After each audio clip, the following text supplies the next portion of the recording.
then it happened in 2025, and everywhere you guys go, they boo you. Why subject the children to this? It's unnecessary. Yeah, but that's the point I was trying to make, right? They are hoping that the kids can be, they are basically using them like shields. Yeah. That's why I said that they put the kids, Kate sat in a place where she knew the optics would be the protesters are booing the kids. Unfortunately for them, the story they were trying to sell in the media did not work because social media stepped in and said they don't care that the kids are getting booed. So is it fair? No. But I think those kids need to see. They need to see that, look, don't let your parents gaslight you. The world does not like you, right? So you need to start thinking. But I don't know. I don't know. People may disagree with And me. you know why this kind of, for me, I don't know about anyone else, Neka, why it really upsets me is because we've seen this before, haven't we? With Prince Harry and Prince William, when their mother passed in 1997. That infamous walk where they were walking behind their mother's coffin. We've seen this before. Did they not learn anything from that incident? No, because oh, sorry, one last thing. I'm so sorry, but just to connect this lovely point that you just made. No, they didn't learn anything because ultimately, what is the one thing I always say? The goal is to protect the heir, always. To protect the monarch, the reigning monarch and the heir. Because notice how William was not in that carriage. Yeah. In fact, William has not been. I don't think he was in the carriage last year, was he? No. I think it's a tradition that he follows in the horses, I think. I could be wrong. But the optics that everybody saw was Kate and his kids, right? As a father, somebody who is supposed to be your future king, why would you subject your wife and your kids to that twice? Because they don't care. Look, I'm not saying he doesn't love his kids. I'm not saying that at all. But it has been drilled into his head, just like it was drilled into his daddy. The image and the optics of the king and the heir needs to be protected. That's why they will sacrifice everyone except maybe George. Yeah, to protect that image. Because notice how we aren't seeing anything about the king, even though Camilla and the king, I heard, got booed. We haven't seen anything about William getting booed, have we? It's just Kate and the kids. It won't surprise me if next year they will find a way of positioning George at least, so that it won't look like George is getting booed. I don't know how they'll do it next year, but let's see. Yeah. Thank you so much, Nick. I'm going to move on. But before I do, I want to say this, guys. You know, the how do I say it? The hypocrisy of this whole thing is unbelievable. You know, they always say, oh, Princess Meghan is using Princess Lilibet, or she's using her children to promote her brand. She's always using her children, which, by the way, she never shows their faces, just at the back or hand or something that doesn't even show who they really are. But yet, the British media will have something disparaging to say about that and say, oh, she's using them. But here we are. They're using their children to shield themselves from public accountability, if you want. But that's okay. That's perfectly fine. We can present our children to be booed by the public. But a mother cannot use the back of her children's head to, on her Instagram. She can't do that. That would be using her children to promote her brand, flogging her children, or how do they say it? They're singing for their supper. That is fine. These children are presented and booed, and they look so distressed while the booing was going on. That one is fine. There's no issues on that. But let a mother take a picture from the back of her children and put on her Instagram. All hell breaks loose. So I don't know. Sometimes the frustration for me turns into comedy. I just laugh. Can you imagine? It's like they're treating people like I think they're treating the British public as if they're, they're stupid. They don't know anything. They can't connect. Because how is it that you're playing this game so obvious, so blatant? I don't know, guys. It's baffling. But anyway, thank you so much, Nick. I appreciate that. I think it was Birdie next. Okay. Hi, Birdie. How are you, my dear? Good I'm evening to you. fine. How are you? I'm good, thank you. Good to see you. Well, everyone knows how I feel about this wretched ass family, so I'm not going to talk about that. Okay, I'm going to stick to the subject. This is generational. Okay, this family is dysfunctional, and it's passed down to each generation. Okay, from Queen Elizabeth, Charles' parents, and before that, but Charles. Okay, the mother who never was a mother, who never showed love, never showed admiration, proud of, how you're supposed to be proud of your children and their accomplishments. She never showed that. She was rigid. She was cold in every sense of the word.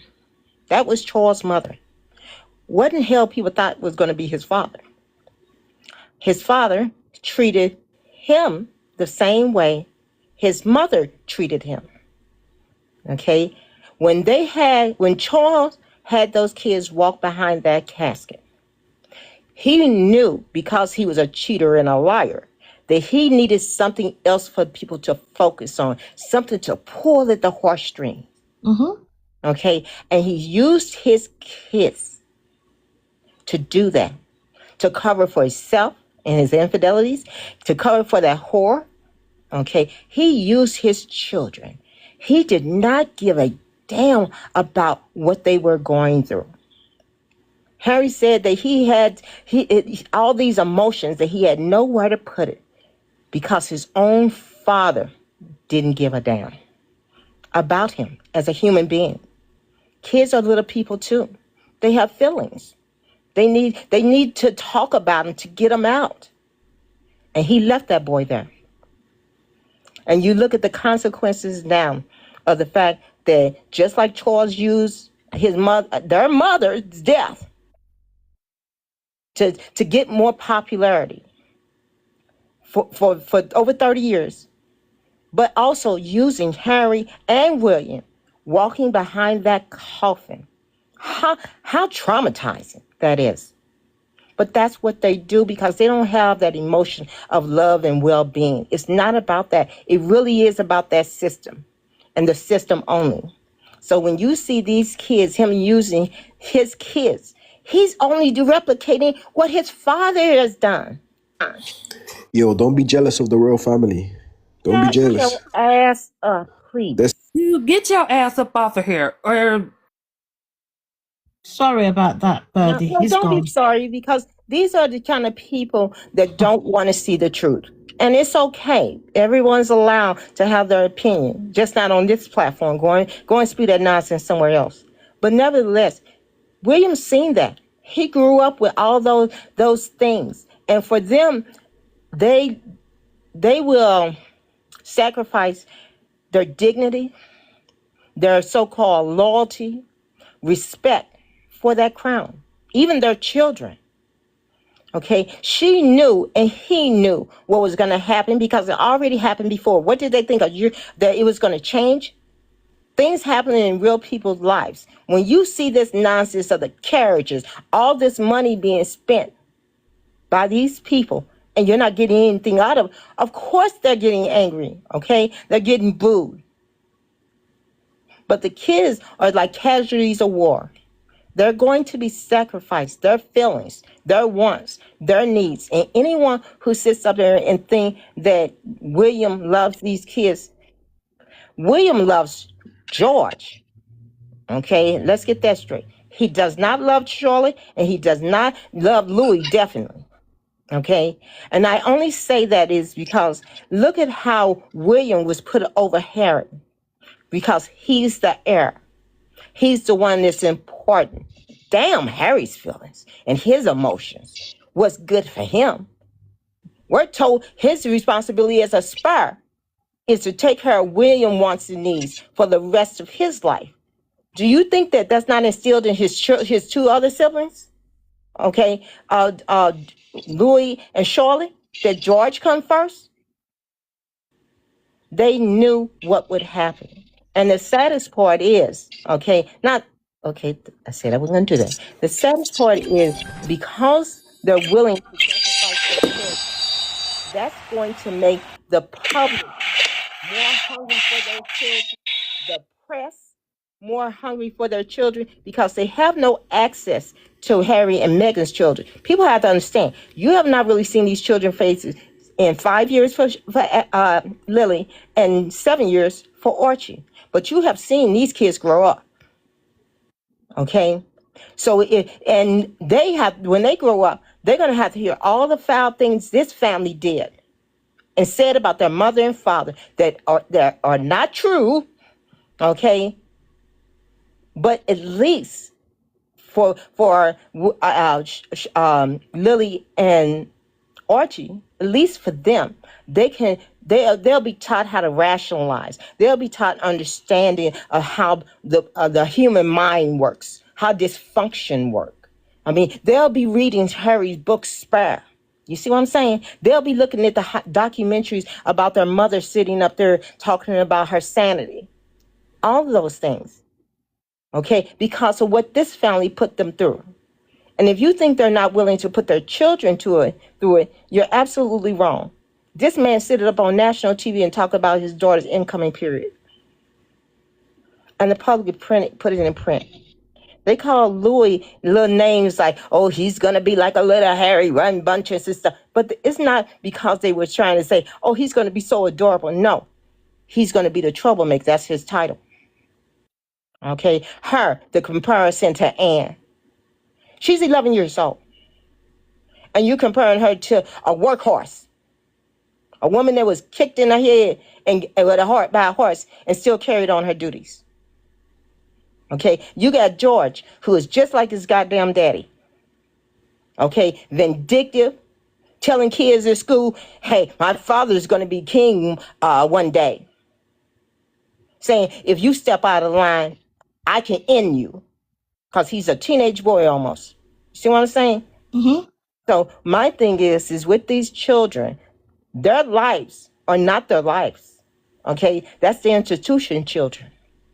Just like Harry and just like William. Okay? As far as a parent, no parent would do that to their kids. I can't stress enough that being a real mom is you. Being a real mom is with Delilah, Erica, anybody that's a parent that loves their children would not want to do anything to hurt them or their feelings. And their feelings are so big sometimes. To you, it might sound silly, but to them, it's everything. Her father getting on national TV talking about an impending period. Did you don't think if she has a little friend circle, even if her friends didn't say something, her friends' moms did. Why your dad on there talking about your period? Are you on your period, Shirley? Did you get it? You see what I'm saying? Mm-hmm. You know, so it's those things. They're part of the act. Okay? Their lives are the story.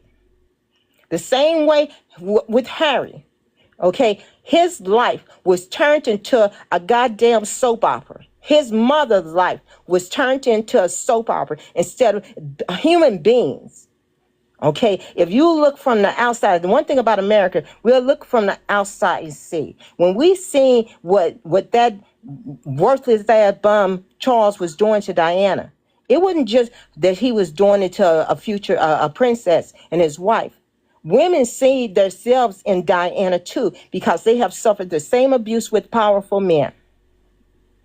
Okay, and they use that. Okay, making fun of her, calling her names, all of that.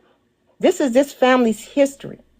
These children will not escape that. And I know, Bonnie, that you want to think that they love their children. It's all types of different loves. Some love is where they admire, okay? Some love is where they're willing to give up their lives. Most real mothers and fathers who love their children will lay down their lives.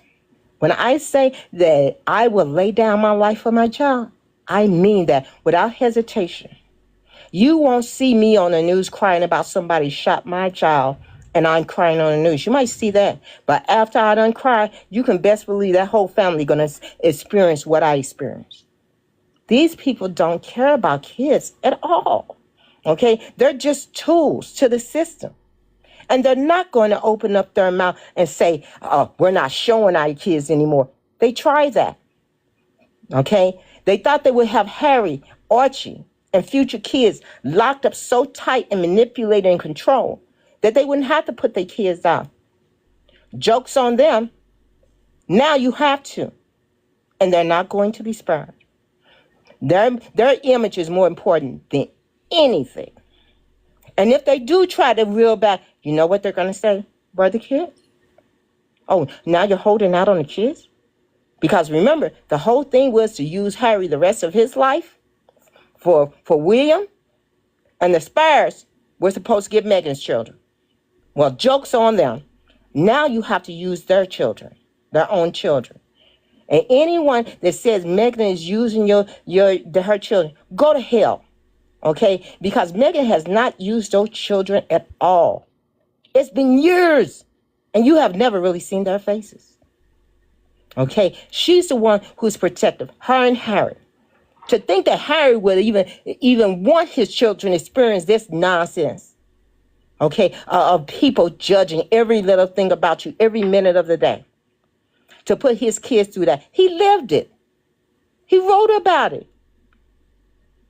And anyone who's saying anything about Meghan child rearing, like I said, go to hell. Okay? And I'm questioning these people that's doing it because it shows me that you're not good parents anyway.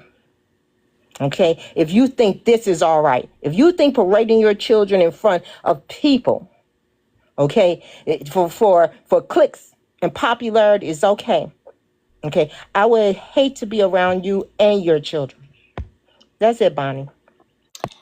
Thank you so much, Birdie. I have a question for you, Birdie, but let me address Zach. I know that Mina, you've blocked Zach, but I can use that comment. I can just about remember the comment. I think I may have muted him. I didn't block them. Okay, not yet, at least. Whoever this Zach is said that at least they are showing their children's face or something like that. Or did I get that wrong? Something he said. I can't even remember. I feel like you're weird. You know, I really believe people who think the way you do are very weird. Why do you want to see the faces of children? What does it matter to you? And again, you don't need to see the faces of the Sussex's children because you don't pay for them. They're not receiving your taxpayers' money. So you have no right to demand or expect that they're going to show their faces. And if you are thinking that as a grown adult, I'm assuming you're above 18, if you're here, you are weird and you need help. That you are thinking that or wanting to see children's faces, children that are not yours, children that has no relation to you. They're not your nephew or niece. They're not your, they're not your sister or brother. They're not related to you in any way, shape or form. So why are you interested in seeing them? Why does it bother you that their faces are not shown? You see? So guys, pay attention to all these people. They're very weird. These people are weird and they're hiding behind this so-called royal tradition to be as weird as possible. If you're out here in public platform demanding, angry or throwing tantrum that you're not seeing someone else's children's face, just know you need help. Just know that. If I were you, God forbid, I would seek help. Because those children have nothing to do with me, you, or any other person demanding to see their faces. You don't see their faces because they have nothing to do with you. Okay? So I suggest go seek help, get some help before it's too late for you. Well, we don't want to see your face on the news saying that you're abusing children. We don't want to do that. We don't want you to abuse any child. So go and get yourself help and sort yourself out. Okay? Thank you so much. Birdie, I just had a quick question, if you don't mind. Sure. You know, when William says he wants to modernize the monarchy, he wants to be a modern king. Do you believe him when he says that? Absolutely not. Absolutely not. What William wants is when he says that he wants to be a modern king, it means that he gets to dictate when he's going to be seen, when his children are going to be seen, do what he wants to do. Okay, it's not about bringing them into the 21st century because they had that opportunity with Diana, they had it with Harry, and they had it with Harry and Meghan. That's not what modernization is. Okay, what Meghan was attempting to do and Harry were attempting to do was to bring them into the real world, not just in the UK, but how the world works and what people think and feel. Okay, they didn't want that. William didn't want that. William actually wanted to be left the hell alone to do any rampaging he wants to do, spin how he wants to do, F around with other women. Okay, that's what he wants. He doesn't want a future monarch because the future was Harry and Meghan. That was the future. For him, no. He's going to rule just like his father. Okay, worthless. Not worth anything, just photo ops. Okay, he's not going to do anything any different. Okay, I don't know what these people are expecting from William when he says a modern king. Okay, he want to go out and play video games, attend soccer matches. Okay, be a drunk. Okay, that's his modernization of it. Okay, that's it. They've been saying he's going to modernize and this and that. He don't have to wait to be king to do that. He could do it now. What did he do? A modern man would say, hey, you're not going to put my kids on display. I'm not doing this. We're going to ride in this buggy, me and you, and we're going to take these hits. Okay, we're not going to exploit our kids. Okay, he could tell Kate, hey, me and Harry been through this. I'm not putting my kids through this. But he doesn't. All the things that they did to him and Harry, they're doing it to the kids. You got people now thinking about what's the clock countdown to Charlotte's period. Okay, you got them saying, oh, George is a chip off the old block. What? These are not compliments. Okay, they already done gave these kids assigned roles whether they like it or not. Okay, and their parents are not going to get up there and say, don't say that about Charlotte. No, you can't say that. You just talked about a period. That was very personal. Okay, so there'll be no modernization. They show it every day with their actions. Okay, that they don't want to. They're still wearing man suits. And there's a red tie, a nod to the way. Okay, George in his little man suit. Charlotte looking like she's out of the 15th century, along with her mother. Get the hell out of here. Modernization. And you know what? They can't modernize too much because you know what happened? People accuse them of cosplaying Meghan and Harry. So they can only take this cosplaying so far before people that started saying, hey, when Harry and Meghan did it, y'all was all down their throat. But it's all right for them to do it? Okay, if they start keeping their kids secret, they'll be like, you were complaining about Meghan and Harry keeping their kids secret. And they're not even part of the institution like that anymore. These people can get out of it. No, let me stop. Okay, that's nonsense. Thank you, Birdie. I appreciate you so much. Thank you. I'm going to move on quickly because I know Pebs want to speak. But we've got Kim. Good evening, Kim. How are you doing, my dear? Thank you for being here. I'm doing very well. It looks as if the age of 12 seems to be the age of sacrifice for those kids. Harry was 12 when he was made to walk behind his mother's casket. Now we have George, who's 12. He'll be, 13 next month? Yes. But he's being placed on display now, isn't he? It's embarrassing to see and it's unfortunate. But that's due to the parents, particularly William, because we know Kate will do what William tells her to do. We've seen many times those groups, those protesters, primarily No More Kings, show up at the major events. So they knew those people would be along that parade route. They knew it. And knowing that, as a mother, you're wondering why Catherine had Louis and Charlotte on full display closer to the crowds while she seemed to be on the other side using her children as shields. That was odd. And I think back to Princess Diana, who was very protective of her sons. I remember her when they were on a skiing vacation and the photographers were just they were taking a lot of pictures. She stormed up to the photographers, put her hand over the camera lens, and she asked them to stop taking pictures. She's enjoying her vacation with her children. I can't picture Kate doing anything like that. She doesn't have the intentional. She doesn't have the strength to do that. That's just not her. She's not that type of woman. She's not a strong person. She doesn't seem to protect her children. But the seating arrangement in that carriage was odd to me. And I'm wondering, do they think that, okay, maybe they won't boo if they see the children? No, all bets are off with that. People are tired. They don't care how the children feel. They don't care. Those times have gone past. They're worried about their livelihood, food on the table, jobs, paying bills. Damn those children to them. And so what they did, from what we all saw, they put those children in the line of fire. Okay, that didn't need to happen. The children didn't need to be there at all, matter of fact.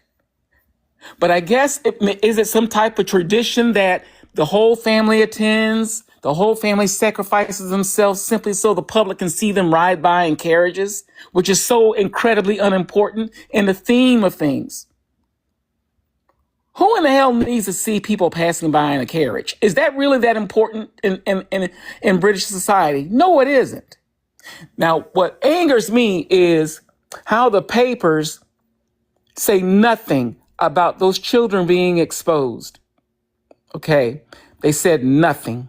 You see their faces, you see their emotions, and you know their ages. But for some reason, Meghan is criticized when she shows her children's backs, hair, hands, chest. You've never seen their faces. Meghan is actually protecting her children. And even if she chose to show her children's faces, she can do that. She's not a working royal. She's in America, and she's their mother.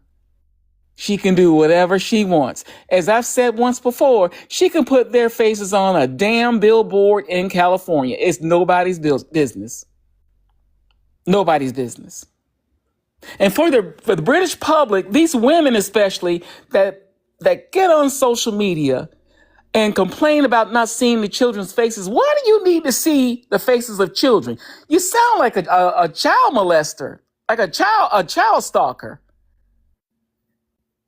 You really do. Think about what you're saying. We can't see their face. Why do you need to see their faces? You want to see how the half-black woman, her children look with the white guy? Is that it? That's what you really want. Rest assured, they're beautiful. You want to compare them to the Wales children. That's how sadistic a lot of people in Great Britain seem to be, and even America. You want to compare the children. You're already angry that both of the Sussex children have red hair like the father. So petty, so childish, so evil, and so racist. Okay. Unfortunately, things are not going to go well for that Wales' family. I hate to say, because the parents, their number one responsibility, as they see it, is sustaining the monarchy when it's already dying. Okay. They show that standing on the balcony. People aren't interested. But they think in their arrogance that they can save it. And so we're going to watch that story. We're going to watch them try to save it, and they're going to look foolish. They already do. You're sacrificing your children. They really don't have childhood. They don't have a childhood.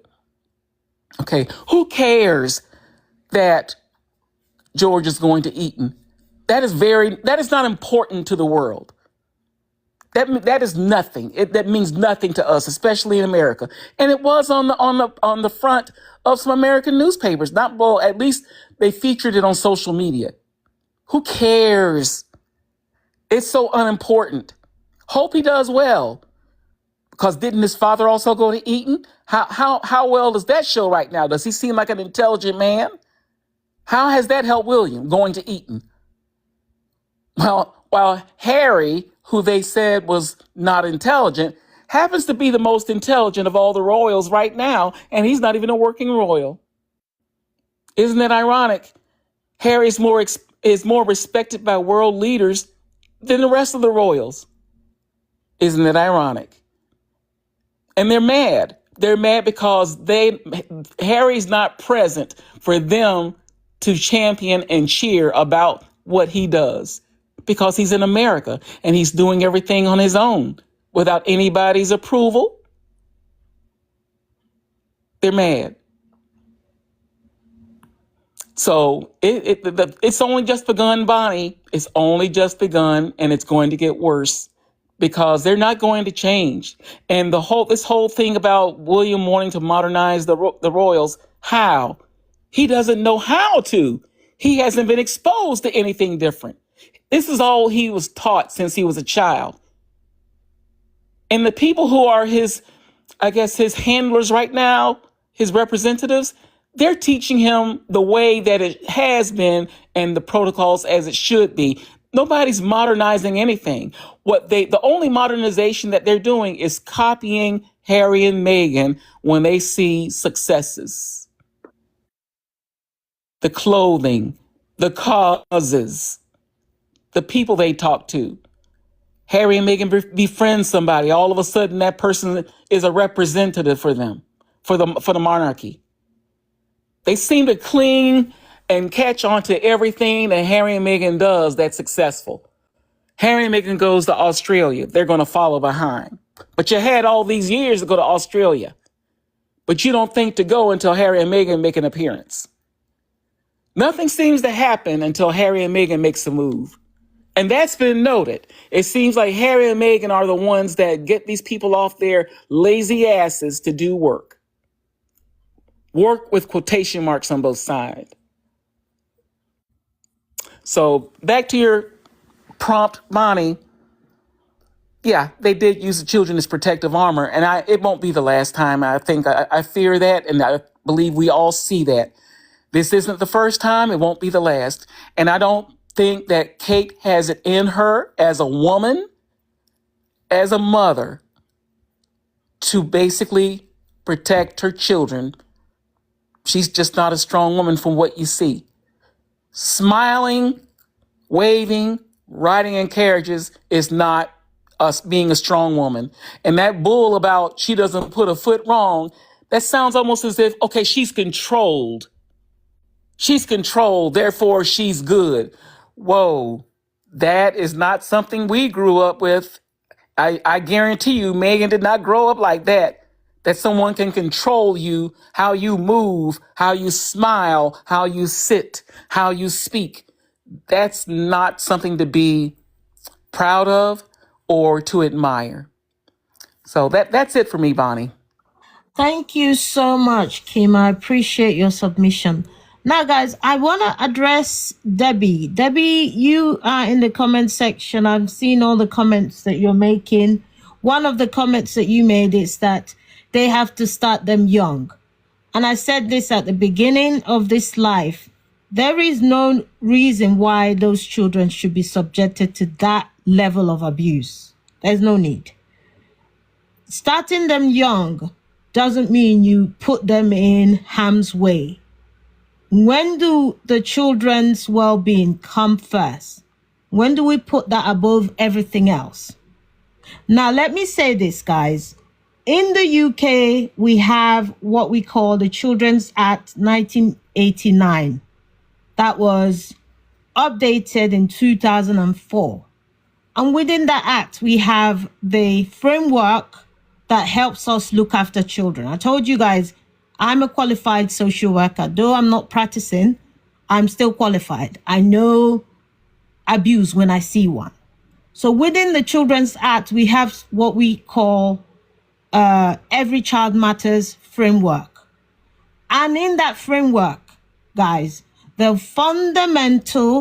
first thing that we do is to make sure that the children's well-being is paramount in everything. So if you're telling me that this family is meant to be the model family for Britain, what everybody in Britain should copy, should emulate, should look up to, why can't they follow basic framework of looking after children? Children are vulnerable. Children don't have agency. They don't have autonomy. They basically do what you want them to do. So why put them in harm's way? Why? Why not protect them? That is the basic thing you can do for them. Protect them from harm. Protect them from abuse, neglect. Protect them. But these families seem to always never get it right. And back to your point, Kim, you said it feels like the age of 12 is when they use these children. I completely agree with you. And I will go a step further and say this. I feel like the royal family don't know how to break the cycle of abuse. They really don't. They have an issue breaking the cycle of abuse.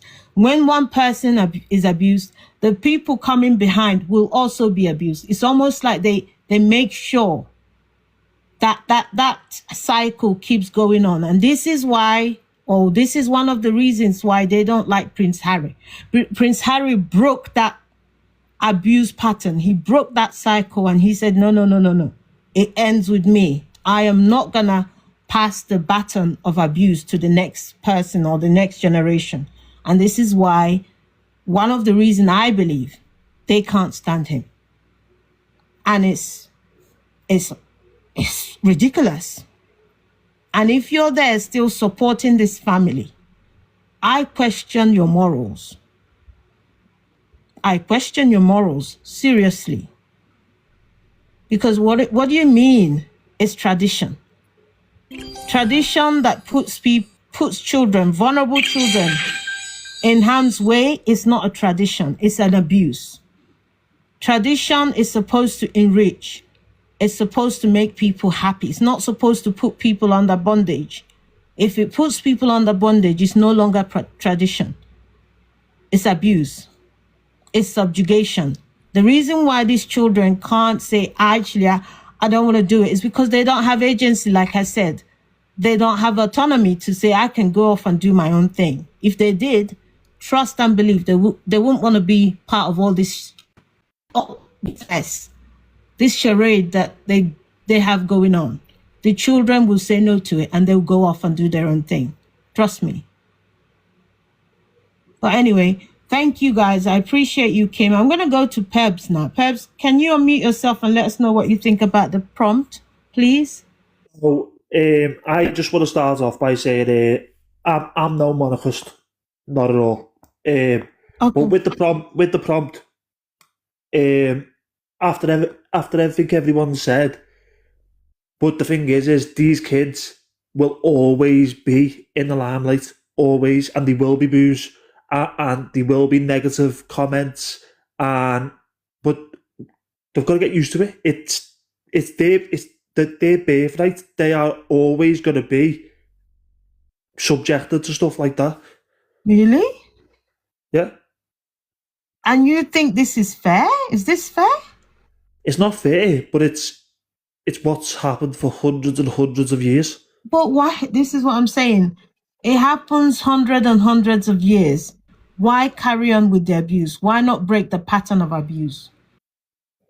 Because what everyone else has said earlier is it is a system, and it is wrong from our perspective, from normal people. It's wrong, completely wrong. But their main objective is to protect the crown, protect the monarchy, and keep it in power. And So that's why they do it. All them kids in the future will all be wearing royals. So that's what I think. I don't think that they're deliberately going, oh, let's bring these kids so they can take some of the stuff instead of us. But Peps, can I ask a quick question? I'm sorry Yeah. to interject, but Yeah. I've lost my train of thought because I'm like, okay, this is what I wanted to say. Who does this benefit? Who or how does this benefit the general public? Seeing these children being paraded, being like used as a protection armor.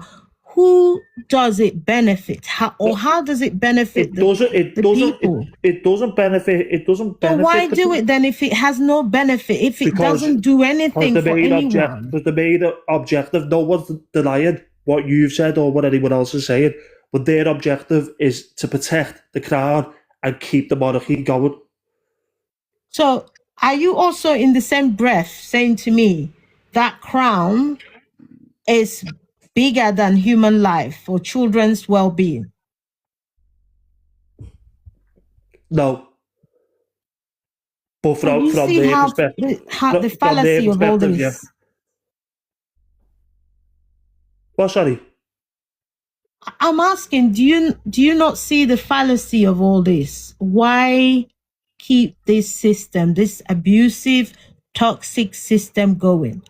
What is the benefit? If it has no benefit, why carry on? Again, what people have said previous is it is tradition, and there's many traditions around the world that do things that by today's standards is not acceptable.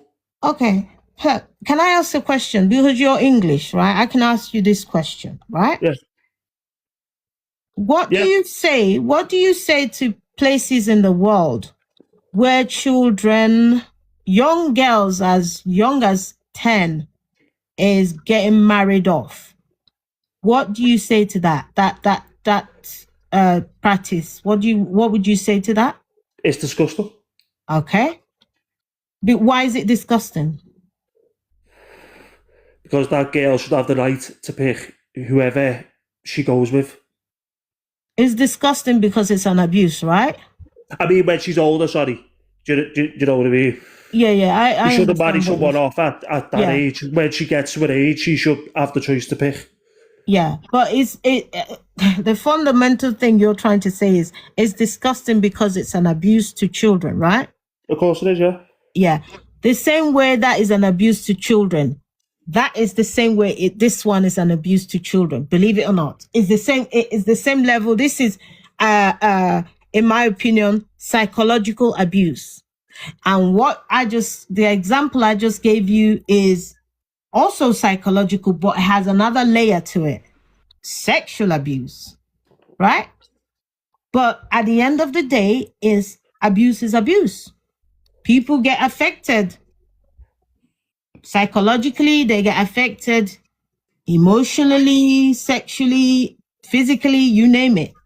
Abuse is abuse at the end of the day. So if we in the UK can stand boldly and condemn these people who practice child marriage, why do we condone the people who use their children in this manner? Basically using the children to prop up the crown, to protect the crown. At what cost? So, yeah, you're right. And the cost is, yeah, them kids probably will be messed up, as most of the royal family probably are. But as I've said, is what you're saying, I'm not saying is wrong. But I think people just accept that that's what they do to protect the crown. Mm-hmm. Yeah. Mm-hmm. Mm-hmm. So I don't think you're wrong. But I'm just saying that's their perspective. The whole point is to protect the crown. So when you were talking about Kate and she doesn't do this or she doesn't do that, she doesn't have a choice. She knew what she was marrying into. The whole point is to keep the crown going, keep the monarchy going. Mm. So yeah, that's my opinion on it. You know what, Peps? I remember you. You were here before. I don't know. Say that again? I said I don't know. Was I? Yes, you were here before. We were having that interesting conversation, and I said you need to come back, and you promised that you will come back. But it's been a while. Can I just say, please don't take this the wrong way. I'm not against you in any way, shape, or form. This is not you. You haven't done anything. But I think the way I came across might look like I'm attacking you. I'm not doing that. I'm just having a conversation with you to get you to kind of see what, do you know how I see it? Do you know what I mean? Yeah. Okay. Well, thank you so much for your submission. I appreciate it. Sorry, could I just say something else as well? Yes, so go ahead, my dear. The reason I'm on here is I was listening to what you're saying, and as I said, I'm no monarchist. I'm from Liverpool. I don't care about the monarchy really, but when I look at the monarchy, what you do see is a large part of British history and culture, and what you see it is where people are criticising it and saying it should modernise, it should change, it should be abolished.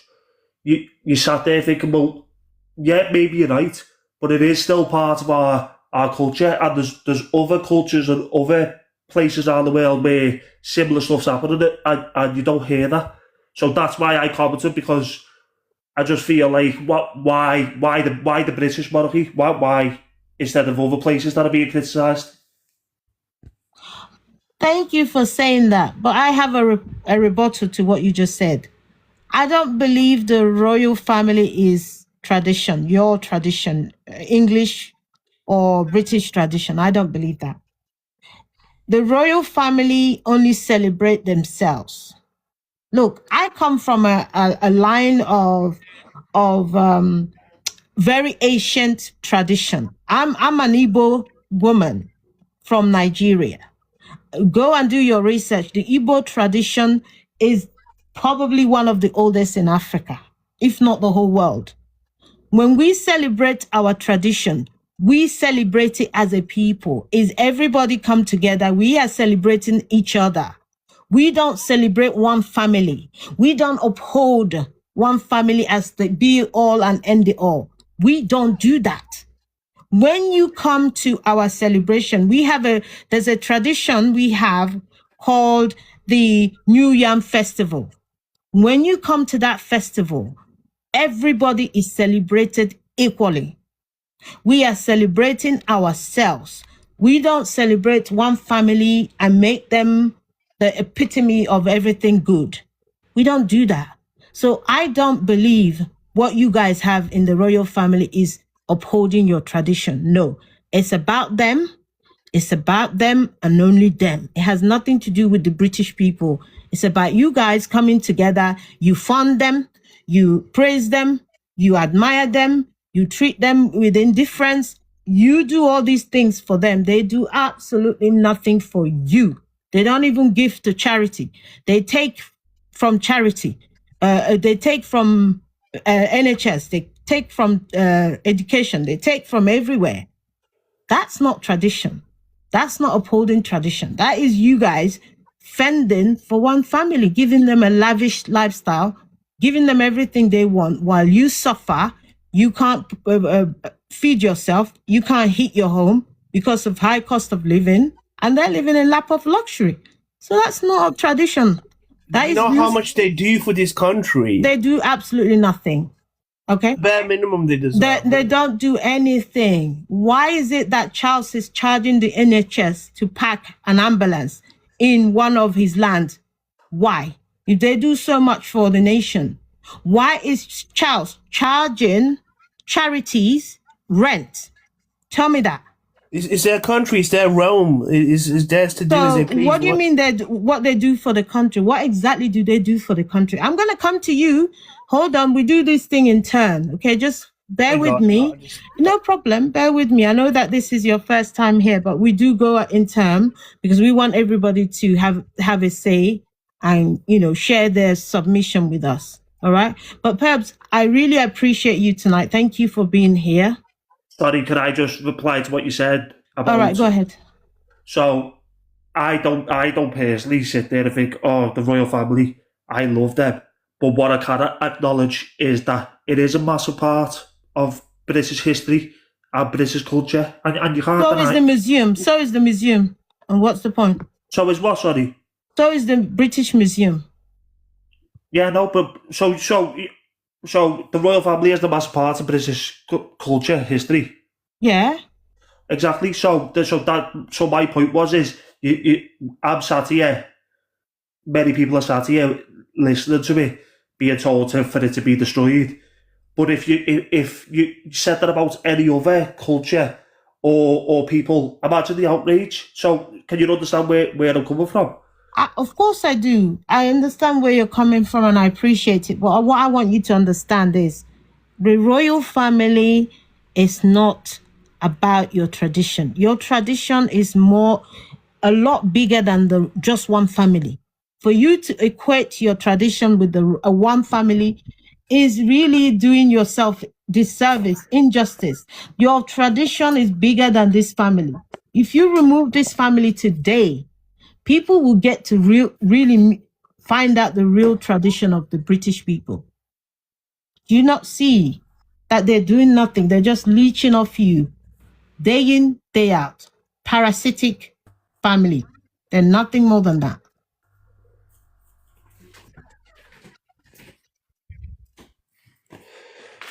Do you know what?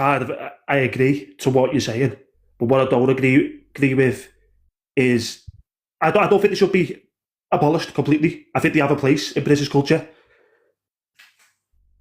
Okay, no worries. Yeah. Okay. No worries. You know, we can agree to disagree. It's not a problem. Yeah. I didn't even this was not, let me say this, right? This life we're doing here, this discussion we're having here, it's not a discussion about whether to abolish the monarchy or not. That's not what we're doing here. We are simply shining a light on this very exploitation of children. That is what we're doing.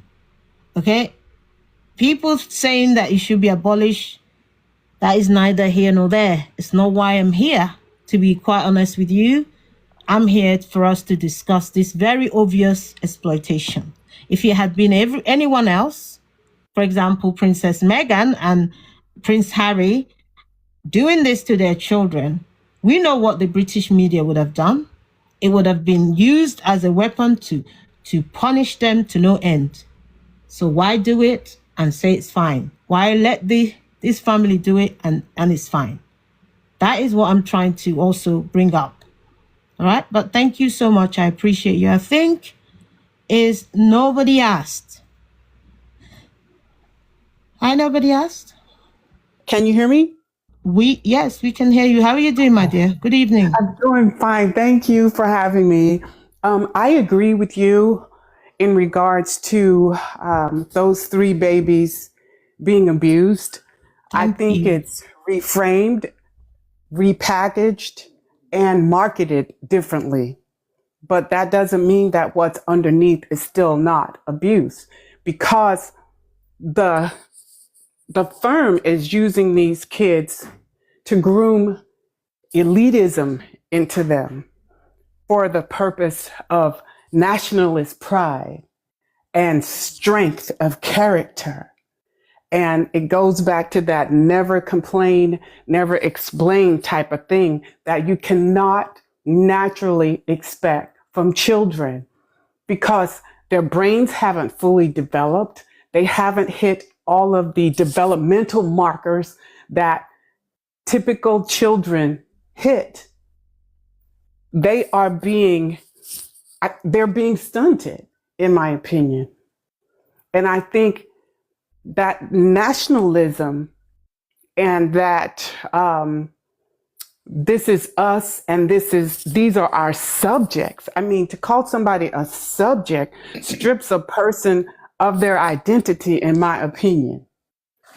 And the way it's disproportionately unfair for every race of person in the UK to pay taxes, but probably less than 1% actually works for either the firm or the monarchy. And I think that those children were sent out there on purpose. So perhaps the public would look at them as children and perhaps not boo them the way Kate was booed. Because in my opinion, Kate can't take another hit. I think she didn't have cancer. I agree with the majority of people on X. I don't think she had cancer. I do think that it's possible that she had a nervous breakdown. She can't take care of herself. And the thing is, nobody is paying attention to her severe weight loss. She's becoming a skeleton. And if she were my friend, or if she was in my family, I would have a talk with her and say, hey, how about I'll hold your hand? We will go and get some help together. But nobody is doing that for her in the same manner that they didn't do it for Diana when she was sick with bulimia, even tossing herself down the stairs. Nobody cares. As long as the machine is fed, the propaganda is fed appropriately to the public so that the public can keep the mask on, they're fine. And no, Charles doesn't care about the public. No, they're not going to give to charity. What's in it for them? They have been taught that they were handpicked by God for centuries. Their humanity is not intact. Everything they do is performative. But the difference is now that Elizabeth is gone, there's a different generation of people that nobody is paying attention to, and they're silent right now. And as we out process, I mean, I have more years behind me than I do in front of me, but as we leave this earth, these people are caring less and less because their bills aren't paid, their families are starving. And politics is not serving the public, and neither is the royal family. Actually, they have never served the public. I mean, France is doing just fine without a king. Great Britain could do the same without a king. But they don't care about these children. And the reason they don't care, because they don't see them as children. They see them as a product to be marketed over and over again.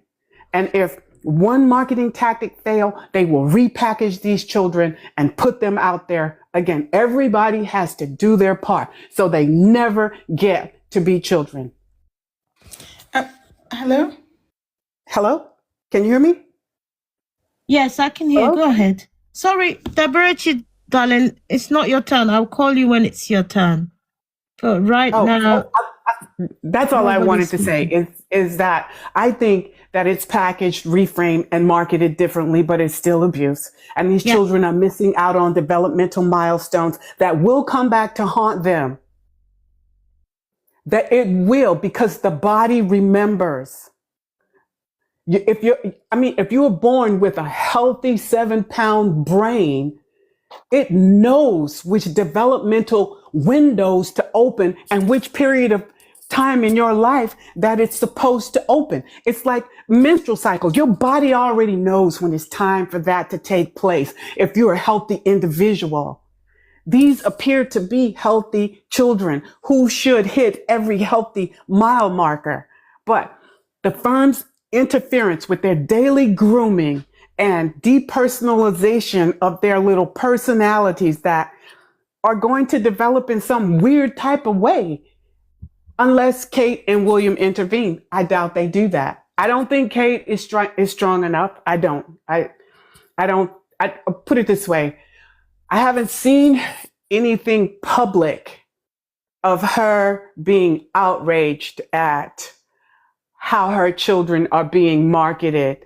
Because, she wouldn't have to say anything verbally. She could take quiet steps. The way the media says Kate quietly uses her strength to do blah, blah, blah. She could do that. She could make a change. She could say, no, my children aren't going here today. My kids are going to go to a birthday party, or they're going to play in the backyard. Whatever it is those kids do. Anything necessary to protect your children, to ensure that they meet the necessary developmental milestones so that they can develop into healthy adults, should be their primary focus. Instead, they are being abused. Do you think that doesn't affect them. These children are like sponges. That's what I used to call mine, sponges. These children here are not just sponges. They are like coral reefs because they have been neglected, in my opinion.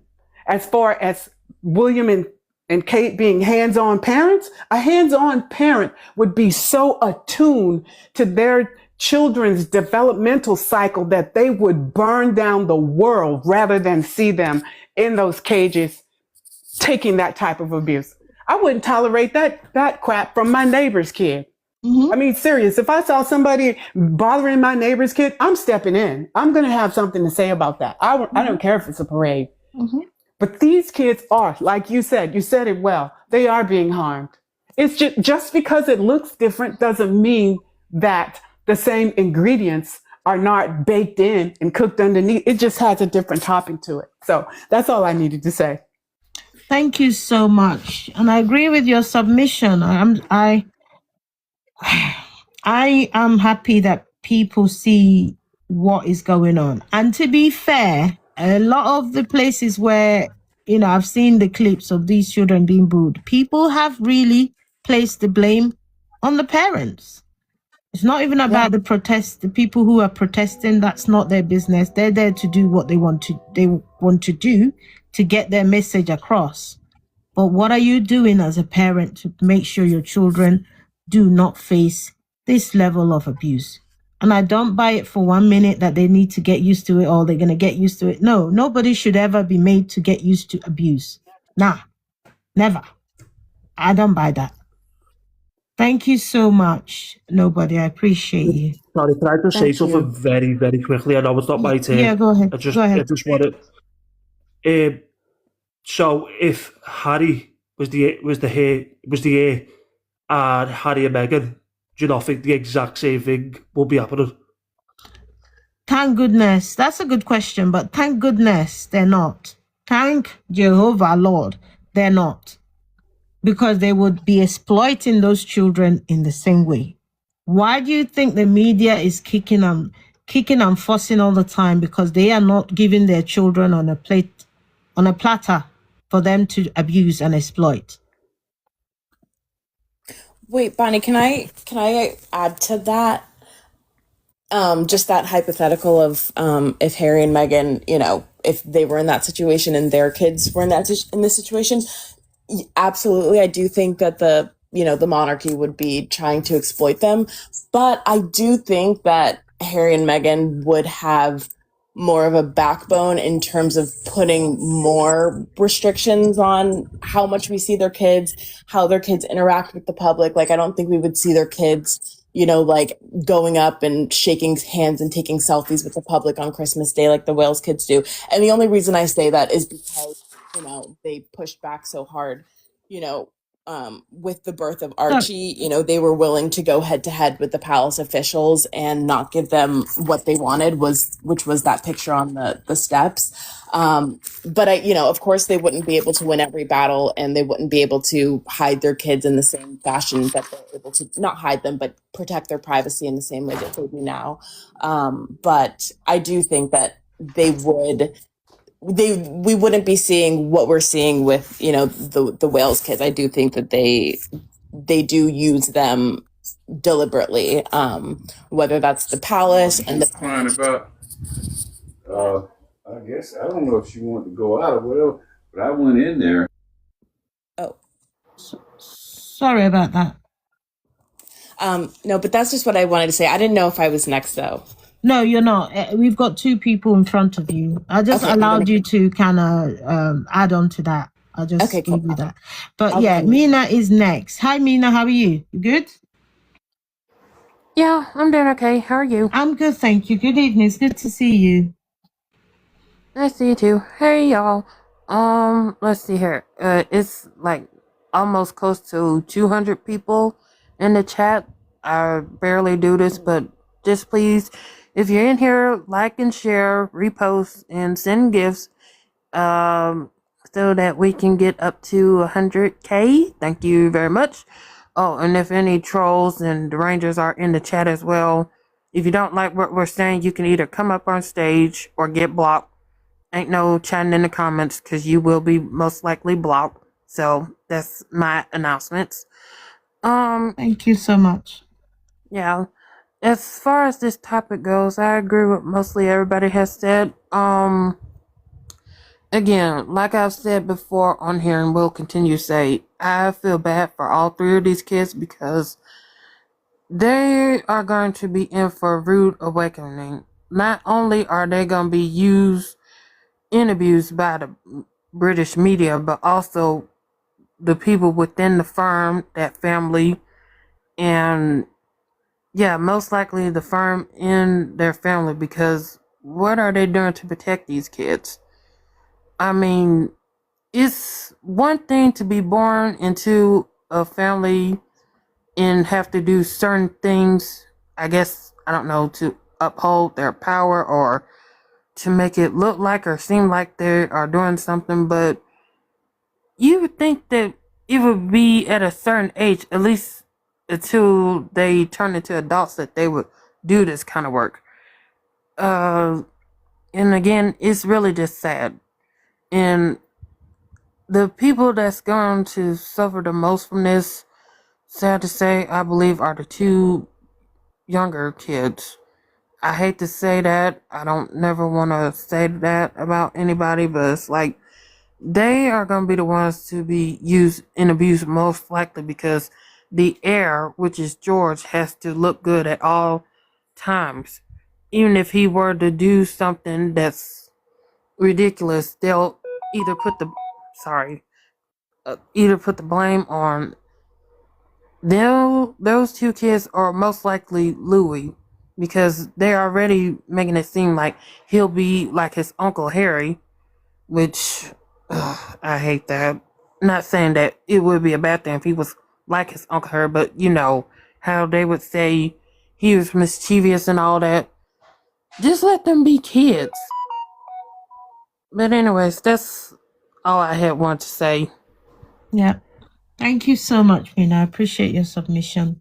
Let them be kids. Absolutely. Thank you. Hi, Miranda. Good evening to you, Miranda. How are you? Miranda, are you with us?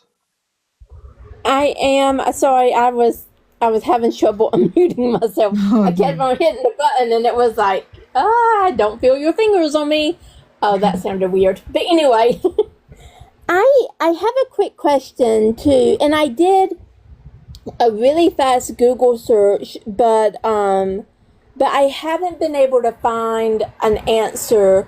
I'm sure if I keep on searching, I'll be able to discover it. Princess Anne, her kids, when they were little, did they go to Shipping of the Color? Did they, or have they ever, had they ever rode in the carriage? And because I know Princess Beatrice and Eugenie, I remember seeing them in carriages, but I was trying to think if I've ever seen her kids, at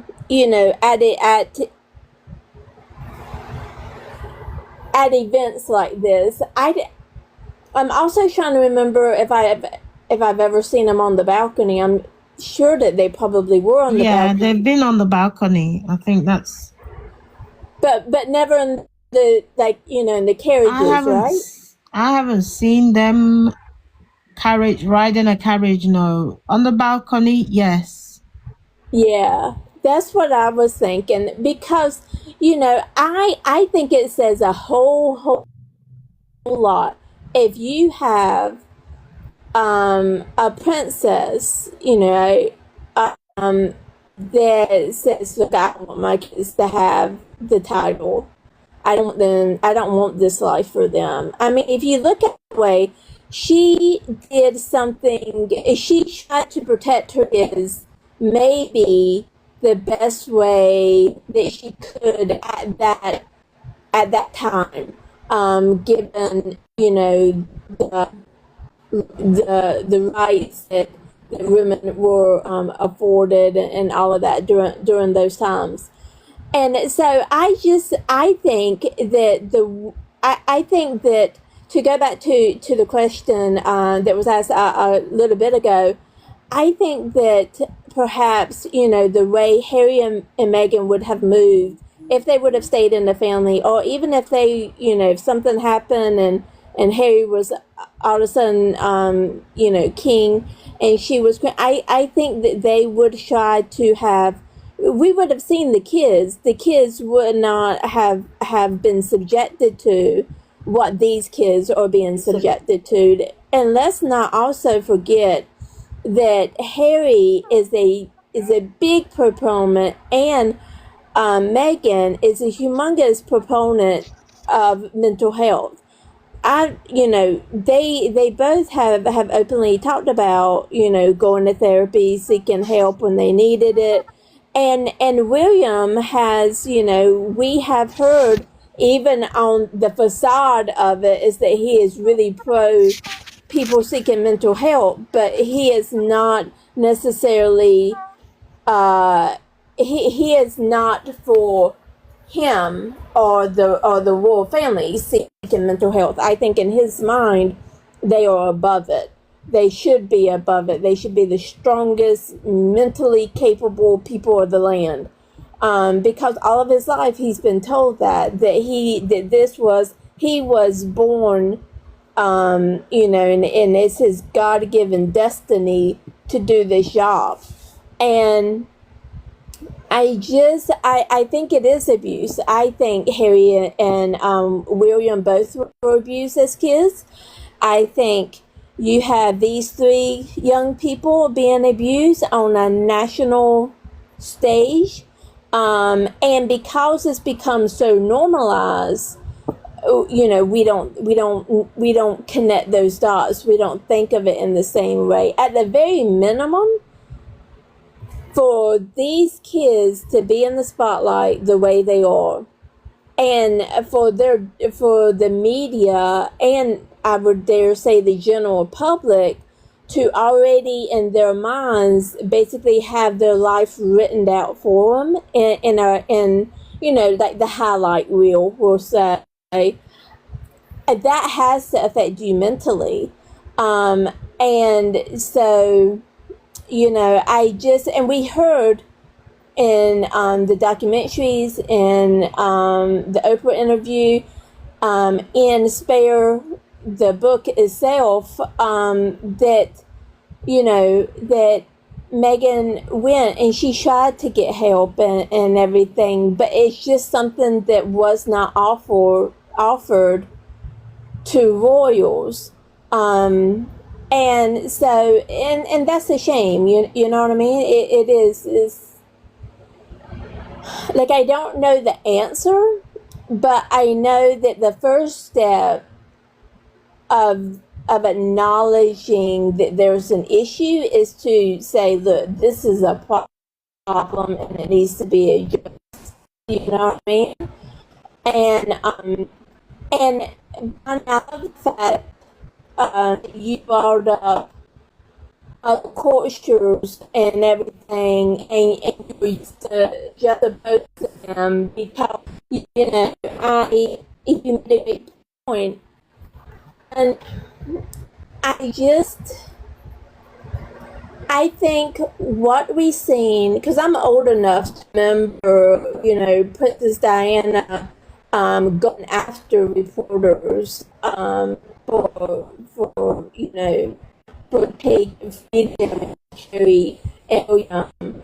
I mean, to the extent where they brokered a deal after Princess Diana passed away. So the family itself, the institution, realized there was a problem. So we can't say the institution itself isn't unaware there was a problem, because they brokered a deal, to put this in quotation marks, to help protect Harry and William after the fact. So again, you can't even say that the institution isn't aware of it. And I think when you have something like the royal family of the UK, and you have the colonial mindset that still exists within the upper classes. And I would say, it trickles down, put trickle down in quotation marks, but especially within the upper class, they still very much have a colonial mindset. And I just don't, I just don't, when people say that, the crown is to be protected at all costs, I think that surely they mean at all costs to include the children of this family. And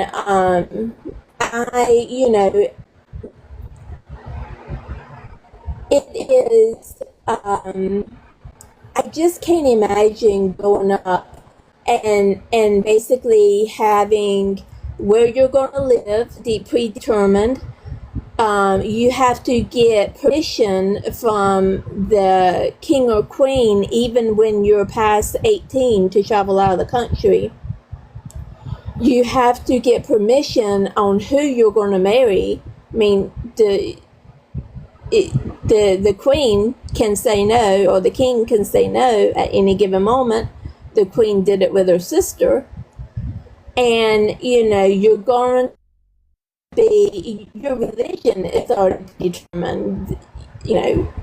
I just, not to mention your job, where you're going to school, your parent, because I remember that Princess Diana, she fought hard to have even a seat at the table to determine where her kids were going to go to school. So, and we haven't even broached the subject of these 3 kids. There is still a law on the books. Now, you can argue up and down that this law would never be implemented in modern day, but there is still a law on the books saying that these 3 children, that King Charles could come in and take these 3 children and raise them, or have them go to a certain school. If he really wanted to be an asshole about it, he could. He legally could. And so when you take all of that into account, to me, it speaks of coercive control, and it just speaks to a whole bunch of abuse. And when you are openly talking about your daughter's, she had her period and all of that, and you have a pedo in the family, and your father's, one of his best buddies was a pedo, it raises questions. And I think that this is the tip of the iceberg. I think abuse runs deep in this family, and it doesn't even have to come from within the family. These take George for instance, take Harry for instance, take William for instance, take his father for instance. Are we sure that nobody at any we're sure that nobody has ever tried to do something inappropriate to these people? Because if I was a deviant, and part of the deviancy, is they get off on the power control of it all. You're telling me that nobody has tried to do something like that when they were kids, to say, well, I did something inappropriate to the King of England. You can't convince me that hasn't crossed somebody's mind. And again, it goes back to a colonial mindset about even the everyday average citizen feeling they have ownership over somebody else's destiny, over over somebody's pictures of their kid. That's not normal. That's not healthy behavior. And I mean, and somebody was like, well, in the comments, they were like, well, what about, the White House? Isn't it something similar? I'm old enough to remember that, that Chelsea Clinton was extremely protected and sheltered. She was, if my memory is correct, I'm 45 years old, but she wasn't put in front of people who she knew was going to be booing her father when he went through his impeachment process. I don't remember that being a thing. I don't remember Michelle Obama and Barack Obama putting their kids purposely in front of people who were booing them. So they were very controlled in how the kids were presented, and even then it was extremely limited. And I will give it the I think the kid I haven't, now I'm an American, but I haven't seen these kids as much as I remember seeing William and Harry, and even Princess Beatrice and Eugenie when they were growing up. So I will make that concession.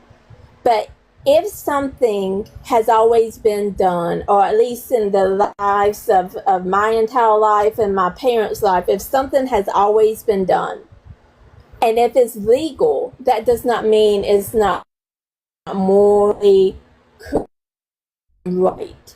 Because when the institution, when the average everyday citizen's morality, window shifts, saying, I have a problem with this. This feels funky. I mean, the UK just passed a law that is going to heavily restrict, I think it's people under the age of, 16, on social media. It's an outright ban for social media for anyone under 16. Yeah. And yet you have these 3 children being featured on all social media, on global news. Talking about global news, there's a disconnect there. The royal family is not keeping up with the times. And when you have, and we've seen it time and time, again, in the course of history, not just the UK, royal families, but all over the world, to include all cultures. When a royal family does not keep up with the times, when they are falling behind, when they are following the public instead of leading the public, that is when royal kingdoms fall. And we've seen it time and time again.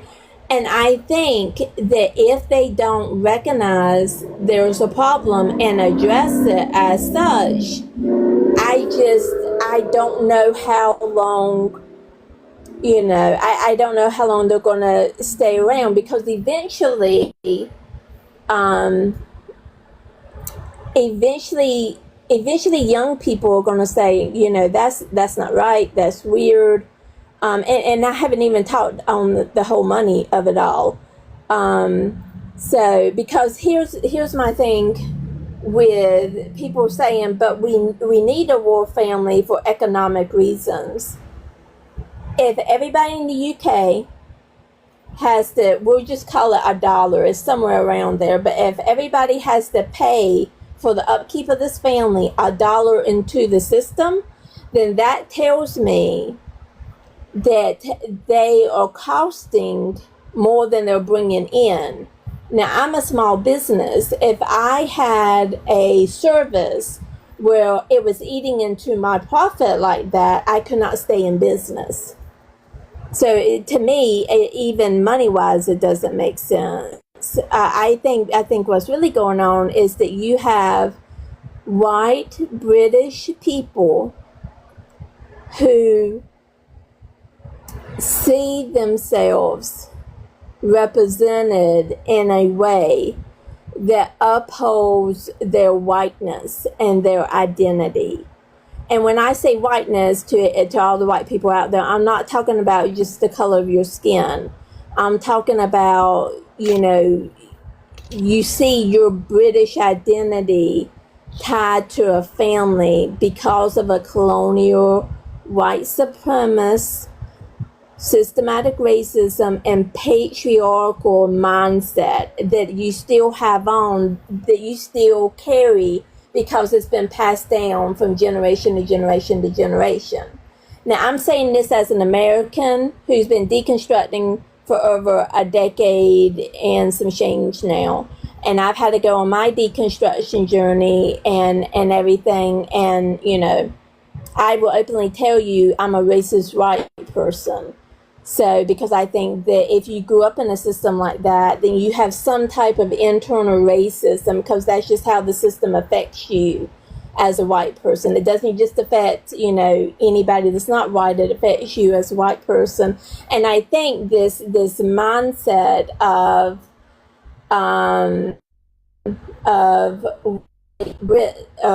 white, especially white Britons, but white UK people, upholding this family and the system, I think also ties into the colonial past, because again, that is how the system is designed. It's not necessarily, if this is the first time you're hearing something like this, which I've been told that before, that I've been told that by UK people, that's the first time I've ever heard something like that. That in and of itself is by design. So, and I'll get off my soapbox, Bonnie, and let somebody else talk. But yeah, I think, not only do I think these 3 children have been abused, I think that their papa has been abused, because it's an abusive system. Thank you so much, Miranda. Please let me ask, when is it going to be my turn? Do you? Yeah. Because I don't know. Yeah. It will be your turn when I call on you, my dear. There's one person in front of you, okay? Okay, all right. Yeah, I know, I'm very much aware that you're here. I haven't forgotten you. But when we come on this platform, we give everybody the opportunity to get it off their chest.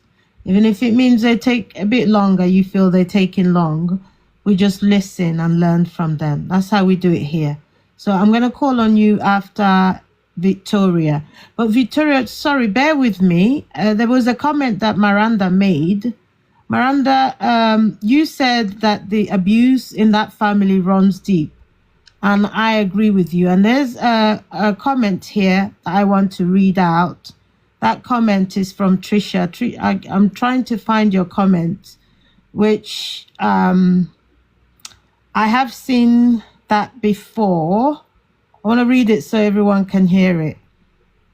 Okay, so Trisha, you said the Queen's cousin were put in a mental asylum hidden away because they had disability. I don't know if anyone have heard of that story. I had wanted to post it on my page, but haven't gotten around to doing it. It's really sad. When you get a chance, go and Google it maybe on TikTok or even on YouTube.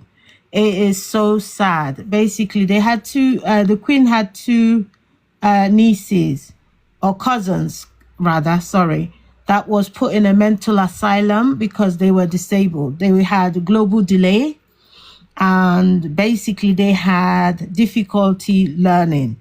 So in order for them to present this squeaky clean image of the family, they basically abandoned those 2 children, abandoned them, and they became adults and later passed on. The story is so sad, guys. If you get a chance, go and watch it. There's a channel that I watched it on, a page I watched it on. I can't remember, but when I find it, I'll let everyone know. You can go over there and watch it.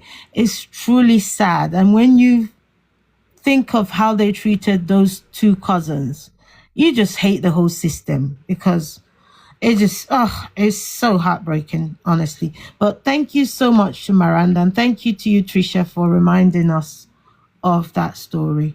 Thank you. I appreciate you. Yes, Victoria, go ahead. Let us know what you think. Good evening to you. Hi, good evening. I agree with, everything, or, most things that people have been saying tonight. And I think it is definitely abusive towards the kids. And the way that, these parents, the Wales parents, are allowing the palace to use their kids as shields and as PR props is really gross and really disturbing. But I wanted to, I guess, touch on something that I think Pab said earlier, and I saw a couple comments on social media earlier saying the same thing that I wanted to push back on, and like the idea that, the kids need to do this because they just need to get used to it because it's going to be, their lives forever. And I fundamentally disagree with that. As a lot of people have said, that's like an incredibly damaging situation to put these kids into, and really unfair. And you would think that, Kate, who likes to, portray herself as an early childhood expert, would kind of clock that, but it doesn't seem to be clocking to her. But I don't know.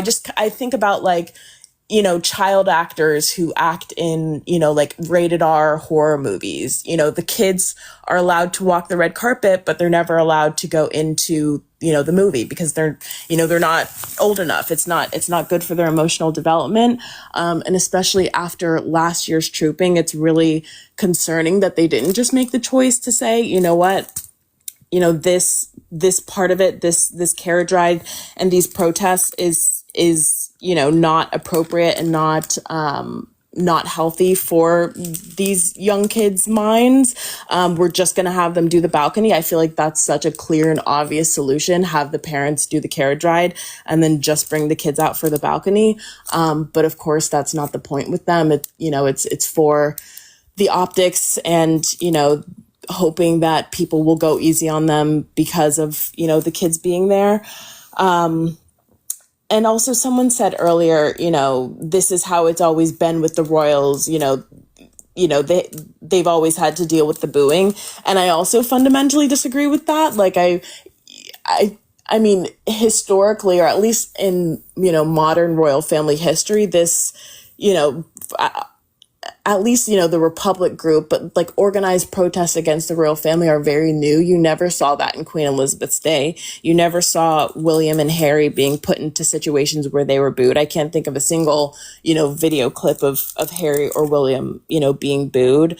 And even, like past Trooping of the Colors, before Queen Elizabeth's passing, it was never really a thing. So like to say, it's something that they have always had to deal with, I think is incorrect. And I think that, the palace needs to kind of take note and realize that it's only going to get, worse from here on out. I don't think they will, because again, that's not the point with them. It's, those kids are there for a reason. They were born for a reason. And that reason is to help with royal family objects.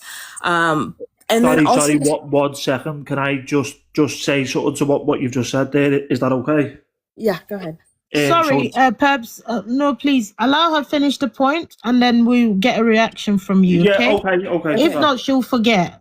Go ahead, Victoria, please. Go ahead. Yeah, and then just the last thing I wanted to say was, I just on like what that does to a kid's mental health, because they are not old enough to understand the importance of peaceful protests and how protests are vital to democracy. And so as a kid, you can only really read that situation as a personal attack, rather than what it is, which is a peaceful protest against the monarchy, not, booing George, Charlotte, and Louis. No one's booing the kids. They're there to make a statement and to make their voice heard about, a system that they feel is unfair. But just, those kids are already so unbelievably isolated. And then for their very minimal contact with the general public to be them having to experience booing and not understand why that's happening, it makes me think that it's just going to create like this disdain for the general public within them. Like they are going to feel very uncomfortable and awkward and angry towards the general public because since they were young, they've had to deal with this. And even if, 5 years from now, 10 years from now, when they can fully grasp the concept of democracy and, understand why people protest and yada, yada, yada, like it's going to be too late. Like it's when you're young, when these kinds of, subconscious feelings and ideas get planted in your mind, and when you're older you don't know why you feel so angry towards the public, you don't know why you feel so awkward towards them, but it's because your first experiences with the general public was this kind of thing. And I don't think that breeds a healthy monarchy to have kids who have grown up the only time they've ever interacted with the public is being booed by them. I don't think that helps the monarchy. I don't think that helps their relationship with the general public. I think that it's only gonna, they already are so awkward, and all kids that age go through an awkward phase. But I think that that's only going to cement those feelings as they get older. And like, again, Harry and William never had to deal with that. They were only ever, put in situations where they were adored and loved and cheered and yada, yada, yada. So they didn't really grow up with that complex. The only people that they had disdain for was the press. It was never just members of the general public like they're dealing with now. So I think that that's a slippery slope too. You're going to have a king and, his siblings who, don't love the general public in an authentic way. So yeah, I think that's going to create some complicated feelings for them, growing up because they're too young to understand it at this point. Yeah. And Victoria, thank you for your submission. But I want to also say this. If they have a disdain for the public, how can they serve the public? Yeah, I agree. Because this is what they tell us. They serve the public. How can they serve a public that they have a very fractured relationship with? Yeah.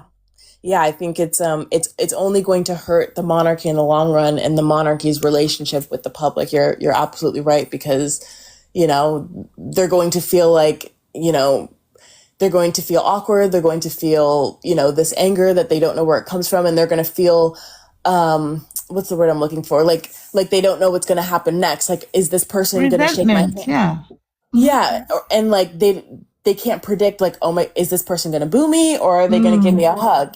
So it's going to make them feel like, timid and, trepidation, when they're interacting is what I can, only predict. And it's like, I think this is the age, like, especially Charlotte and George, because they're a little bit older. This is the age where it's like their parents should be educating them behind the scenes. It's like, show them video clips at home of the protests, explain to them what Republic is, why these people are protesting, so that when they get older, when they turn 18, when they're, then put them in the carriage and have them experience it, so that they've already had years of understanding and education about why this is happening before they get thrown in, to a situation that they can't comprehend, and then they misread and think that they're being personally attacked. No one's personally attacking them. But, I just think they should bring them out for the balcony and then the press, I don't know if you guys have noticed, but like in the past, like 24 hours or so, the press have started to flip the narrative of like, at first it was, like, the headline was like, Kate glares at, protesters booing the royal family. But now they're trying to do like a subtle word change and say, Kate glares at protesters who are booing George, Charlotte, and Louis. It's like, no one, those people were not booing George, Charlotte, and Louis. Absolutely not. But that's what they're trying to, that's like the framing that they're trying to go with now, is that these people were booing George, Charlotte, and Louis, and not, the crown or the royal family. It's like, no, you made the decision. You knew good and well, especially after last year, that this was going to happen, and you chose to bring them anyway. And also, I don't know if you guys noticed, but last year, Kate was on the side of the carriage closest to the protesters, and Charlotte was on the other side of her. And this side, Kate put herself on the other side, farthest from the protesters, and had Louis next to her, closest to. I'm like, why would you, the only adult in that carriage, not put yourself right there? She put herself farther away and I'm just like, I can't. It's bizarre. It's very bizarre. Yeah, but that's why they're using them as protective armor. That's what it is. Yeah. And they try to portray Kate as Mama Bear. Yeah. Thank you so much, Victoria. Thank you, Birdie. Pabs, you want to say something? Go ahead before we bring in the next speaker. Yeah, sorry, just to Victoria there. She said about Harry and William never experiencing booze or anything like that. So, where I'm from in Liverpool, when we get to a FA Cup final, a football final, we boo the national anthem towards the royal family, and they were there as kids when we done that. So they have experienced it as kids, and I think that is part of the reason why they're there now. Because imagine not taking them there, and then they turn 16, 18, they're put into the limelight, and they start getting booed. They'd be like, what's happening? I think that's part of the reason. I don't think that's comparable at all. I mean, I've never seen that footage. I've seen footage of William as a grown man being booed at FA. But I'm not talking about footage. I've been there. I'll take your word for it. I will take your word for it that, but I think that's a very different situation to being at a football stadium in Ireland where, there's a history there. Football stadium. I'm not from Ireland. I'm from Liverpool in England. Okay, a football stadium in Liverpool. It's not. It's in Wembley. So we go down to Wembley. Well, does it matter where it is? It does. It matters a lot. Going to a football stadium and hearing boos, than being at a royal family event. They are in their own house. They are in their own house experiencing boos. Going to somebody else's house and a stadium is booing is not the same thing as people with signs in your own house at your own event that say "Down with the Crown," not our king. Like those. Yeah, those you're are right. I agree, but you said you said, oh, they've never experienced that, but they have. Okay, I will give you that. Yeah, that was my point. That's all I wanted to make. Like they have experienced that. Oh, sorry, another point as well. But that's not the kind of booing that I'm talking about. That's not the kind of booing that I'm talking about. That is sports. That is sports booing. No, you don't get it. You don't get it. It is exactly. Why is so difficult? I mean, no, it is. It's exactly the type of booing. So. It's not. It is. So when they sing, though. That is a completely different situation to be in a football stadium and the stadium boos than to be at a royal family event where this is an event for the royal family. For the royal family, this is their most important event of the year. The only reason the crowd is there is for the royal family. People are there with yellow signs that say "Down with the crown, down with the crown." Not my king, not my king. That is the kind of experience that I'm talking about. Not people in a football stadium booing. And honestly, I mean, I've never seen this footage. I'm going to take your word for it. I'm never going to see this. I haven't seen this footage, but I don't think that if you're in a football stadium and the whole stadium erupts in boos and you're 7 years old, you don't think they're booing at you. Like that's a completely different pointed experience than people standing there with signs yelling in your own house. I mean, we can just agree to disagree. It's not about. I just want to correct you on something. So what it is you're American, aren't you? Can I say yeah? Yeah. Yeah. So you don't understand what I'm talking about. So Why? Hang on. That's not nice. Why would you say she doesn't understand what you're talking Because about? she doesn't understand that the I don't understand bullying. can I just say something? The domestic, like, internal politics of it. So I don't understand the politics of bullying. No. I won't let you say that to her. What do you mean she doesn't understand? How difficult? What is this, rocket science that she doesn't understand? If you're telling me that I don't understand the politics of booing, then a 7-year-old doesn't understand the politics of booing. Point blank. Period. That's an own point right there. will you let me finish? Go ahead. So when Liverpool fans, so what it is like at an FA Cup final, so the royal family will be there, someone from the royal family, and they start singing God Save the Queen or God Save the King, and we start booing. Yes, I've seen it before. I've seen it happen to William before. I know exactly the choreography that you're talking about. I just haven't seen that happen to William and Harry as children. I've seen it happen to William as a grown man. I've never seen that footage of any footage ever of Harry and William being at any event where I believe you. I'll give it to you. I'll give it to you because I know that that's a Liverpool thing. I know that that's like they do it to everyone. They're going to do it no matter what. They're going to, no matter who's there, no matter, what's going on, they're going to do it, So I'll give that to you. It's not that. That's what I'm trying to explain. We're specifically booing the national anthem, booing the royal family, booing the establishment. So when you said the booing at a sports stadium, it's just booing. We're not. We're booing them. Is this happening at a royal family event? Well, no, isn't booing your national anthem though? That's what you guys do. You're Liverpoolian. That's what you do. Yeah.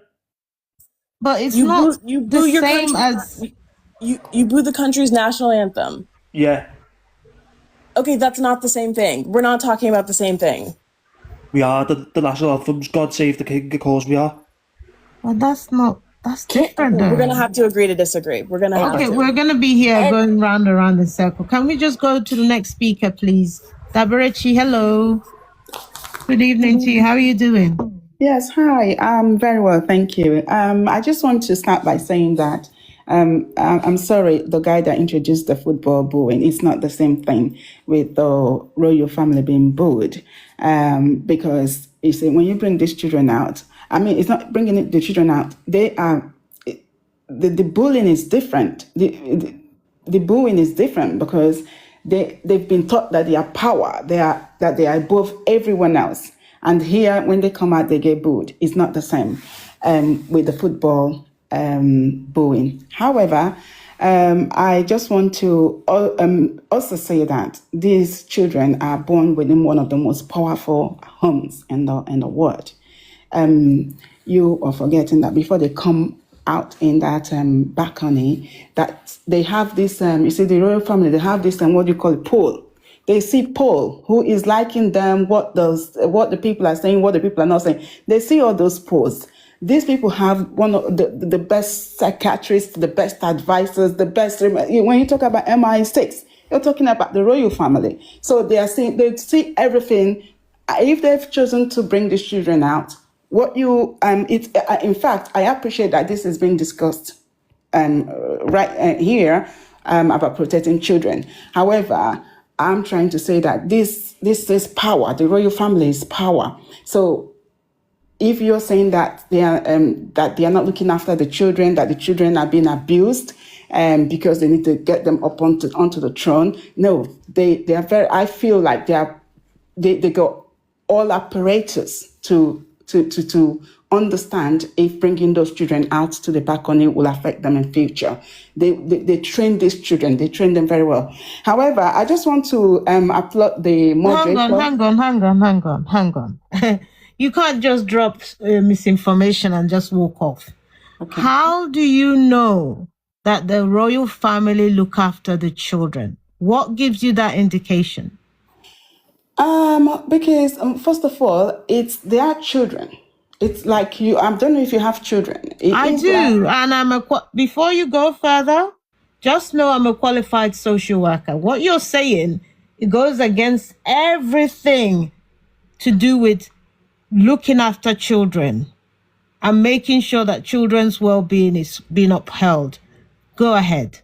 Okay, I will come back to continue to make a little touch on what you've just said about the children. But I just want to also say that I applaud you, the moderator, or the host, the strength in your voice to speak or even introduce this. I actually respect you for that. But like you and everyone else, sometimes when I see them on the TV, I question why a family would be, this strong.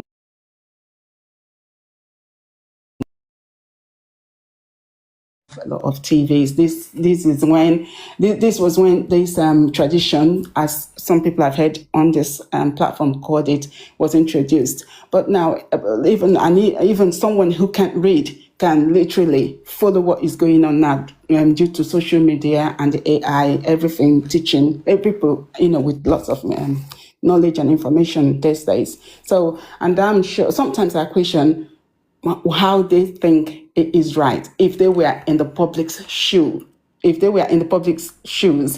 would they think it is right that a particular family is controlling everything, from generation to generation? But then I've also heard a few people here say that it is the British tradition, and as for me personally, I'm not for, I'm not against. I'm just simple. You see, because I'm looking at the back, many, many years back that this started. And however, I'm also thinking, but the times have changed now. The world is changing now. How, what's going to happen? So they for me, they are a symbol of Great Britain. It's a very, very difficult situation, but they are a symbol of Great Britain. But then I want to also say this. Many people have listened to here from the United States, and like myself and the moderator perhaps have come from another country. Do we not think that it is the responsibility of the British people, like the British people, to say we do not want our kings no more? I don't think, although we all live here, and we all pay taxes, we are part of the system from now, but then I still think that it should be the responsibility of the British people to decide whether or not they want to continue the monarchy. And another point I want to make is there's a lady by the name Nobody did mention that when Princess Kate said that she had cancer, she said that she don't believe that it was cancer, that it is cancer that she's got. I think that is not good at all. You can't hang on 1 minute. We know for certain. I'm screaming because I want them to hear me, including you. If you have any evidence to show us that Kate Middlebum had cancer, I want you to produce it now. If not, I want you out of this platform right now. But they've never said she had cancer. They said she doesn't have cancer. We know that already. We've proven it time and time again. Okay, I'm sorry. Unless the BBC is misinforms people. That's where I've heard it on the They've never once said she TV. had cancer. They said something about was found. They never said that woman have cancer. I'm sorry. Oh, okay. Maybe I'm on the wrong, but my understanding is that she's going on. She's undergoing treatments and chemotherapy. Sorry. They did say she had cancer, so that's a lie. They did. They didn't. Sorry, okay. Sandy wanted to say something. Sandy wants to answer you. Bear with me. Go ahead, Sandy. I'm upset. Thank you so much. Oh, God, thank you. I'm back, everyone. Hello. Yeah. You're back. Hey, Bonnie. Thank you. So first, starter, there's so many things I want to say, but I'm going to start with whether booing on sports game or booing in their balcony or in their front yard or whatever it is. They are booing the children. They don't want to see little kids that think just because that they fell out in a disgusting vagina, they are going to become future king and princess of the world. Then, secondly, let me finish. They gave me time. This is not corrupt. Let me finish. I said I want to answer you. Okay, now you came up and said that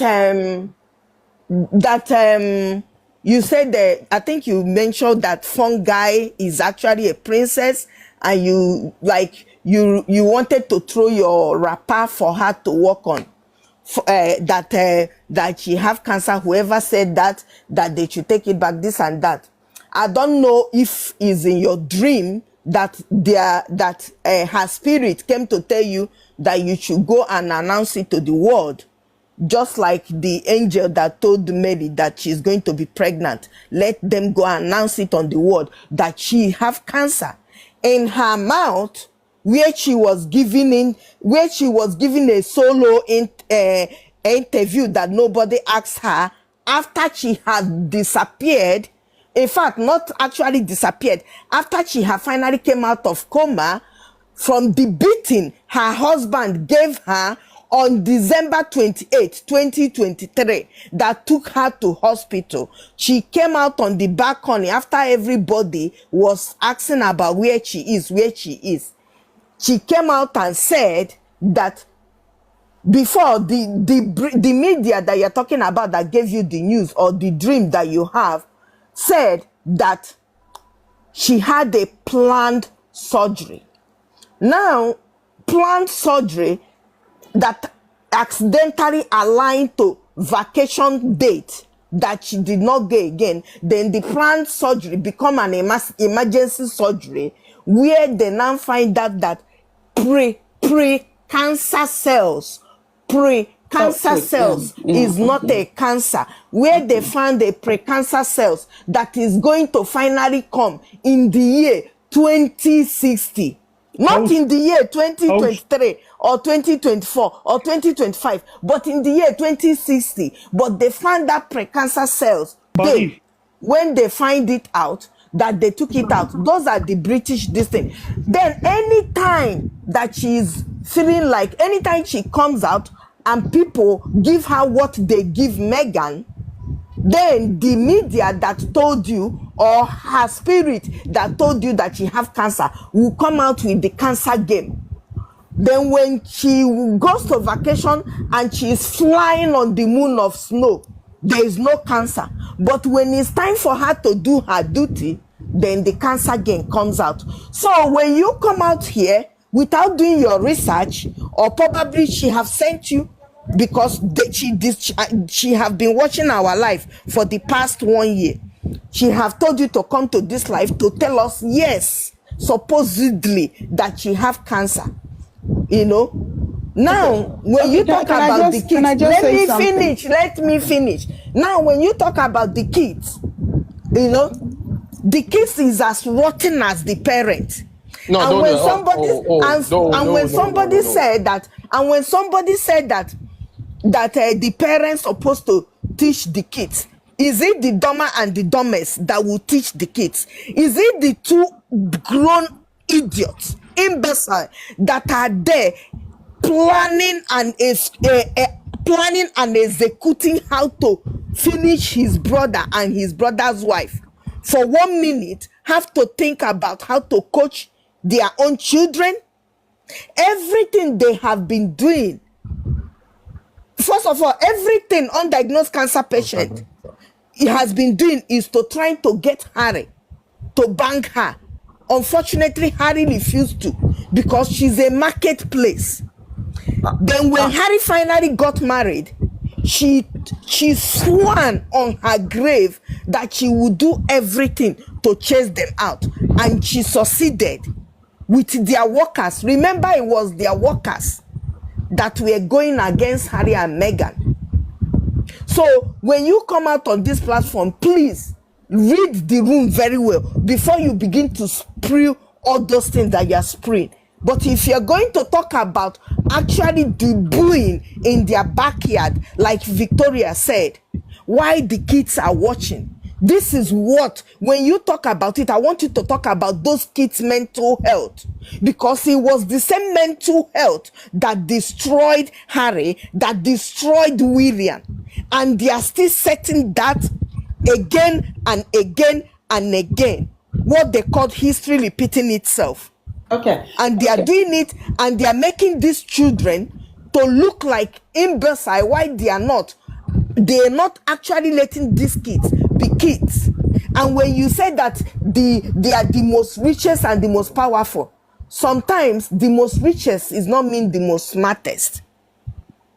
Yes. Because they are Can I only say rich. something? They are only rich because they are taking your every weekly tax to make them rich, because there is no work that they are doing that is giving them money other than you guys in that country donating for them day in and day out. And you guys will still, you are actually feeding them, and you are still bound down to the people that you are feeding. I have never seen where a master bound down to their slavery, because right now you guys are the one feeding them. You guys have the power to stop them, for them to go and get a job.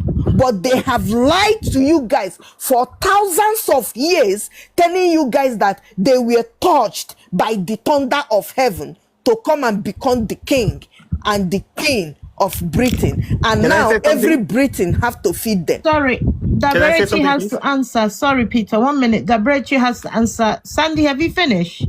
Yes. Okay, Daberechi, do you want to respond? Well, I just want to apologize because it looks like I've had that cancer situation wrong.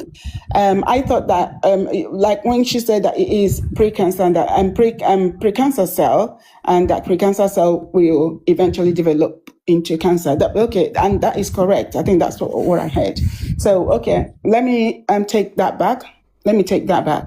But what I want to say is that I hear the power in the lady who spoke, the power in the voice of the lady who spoke about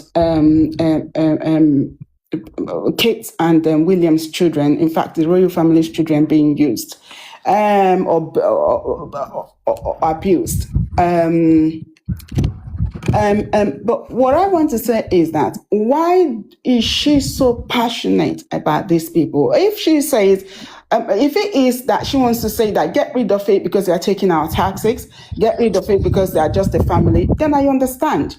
But why I'm asking, why is everyone or most people passionate about the children being abused? Children that have homes, that have security, that have everything that life can possibly think of. We are caring about them, but yet. All right. Sorry? She's asking me. No, buddy, wait. She's asking me. I want to answer her when she finishes. So I'm saying, why are we all caring about these children that have the highest security in terms of food, clothes, shelter, according to Maslow's hierarchy of needs, and not many children all over the world that have no homes, that have been stricken by war, that have no food. For instance, Africa, Pakistan, and many places in the world. Why are we caring about children that have all the security that life can offer, and pertaining that they are being abused, that it will affect them in the future? I want to say that I do know that these children are being trained. They are being, if they're going to take up the throne, they are being trained. They will be properly trained. Like if you watch William wants that throne by all means. I know that someone on this platform has said that he did not experience bullying at childhood like the current children are doing. Yes, but but William wants that throne. He wants to be a king, from what I can understand, and this is how I believe that they train their children towards this goal, and I don't think that we should be worrying about them. But then, the moderator have just said that she's a social worker, or she's a social worker or qualified as a social worker. I can understand her passion towards children. I can understand that. But then there are so many children in England as well that needs help rather than the royal family's children. Thank you. Okay, can I say something before you jump? Say something. Hold on, please, before you jump into a tangent, please. Can I say something? All right, yes. So, like I said, I don't know anybody know me. Again, I'm Brian from Twitter. You might know me as Sussie6. Yeah. Like I see what the topic people are talking about, but I want to caution the whole idea of abuse, that word. I don't like the idea of the word abuse. And the other lady down the bottom there, I can understand your passion, but again, they're kids, and even though I don't mess with them or their parents, They're still kids. I don't want us to indulge into the derangers way of thinking to attack kids, because I have to literally cuss the ranger online earlier on Instagram because they were saying some issue about Lily. So again, I don't want us to go down that route and go for the kids. If you want to go for the parents, that's fine, but keep it to the parents and remember that they're still kids. We're not the rangers. Brian, sorry, I'm going to have to correct you there. 1 second. This title, I wonder if you can see the title on the screen. It has nothing to do with the children. We're not abusing the children. No, I'm not saying you are. I'm just saying, that's not it. I'm just saying we just need to be very careful. Yeah, let me answer you and let me hold answer on, I'm not finished. Hold on. All right. So yeah, in terms of whether or not I think they're being abused in the sense that I mean they do that a lot. They carry their kids out to shield and deflect from whatever is going on in their lives. That's their purpose. I think they can't get around that. I think eventually I don't even know. The funny thing is, I'm glad that Harry and Meghan kids are away, because if they weren't, they would be the scapegoats for William's kids. So I'm glad Harry and Meghan kids are away from that craziness that's to come. Whether or not these kids are abused, I think in some ways the press will abuse them. They're going to start abusing them at some point, the second they come of age. In their teenage years, it's definitely going to come. And I don't think William is going to be able to stop that, because he's already make a deal with the press and they're going to want their pound of flesh. They're going to want blood. So he's already made a deal with the devil, and I think that's where I feel for those kids, because they're going to have to perform for the press for the rest of their lives, because their father and their mother already made a deal with the press in a sense. So I do feel bad for them. Do I feel bad that people boo them? I mean, it's the name of the game. I mean, they're going to go through it out their whole life. People should be protesting. People weren't booing them. They were booing what they represent, the institution. So for people saying that they can't understand why people are booing the children, people are not booing the children. They're booing the institution on a whole. So people need to calm down with this whole idea that they're coming after children. Nobody's coming after the children. But I blame the parents who are putting your kids into that that situation. The best thing they should have done is probably have them on the balcony, but have them in a chariot where they know there's a lot of protests around. I think they probably were hoping that with the kids being there, that wouldn't have happened. But yeah, again, people are people. You can't stop people from doing what they're doing. So the best bet they should have done is have them on the balcony, and that was it. But have them parading around is going to have more of this. Especially nonsense that's going on with Andrew. They want to use the kids of deflection. That's not going to happen. People don't care anymore. People are over the monarchy as itself. They're going to try and hold them accountable. So that's all I can say. So they can try as best as they can to use the kids as shield. That's no longer an option anymore. They're growing up. People are going to start coming even for them. And I'm mute.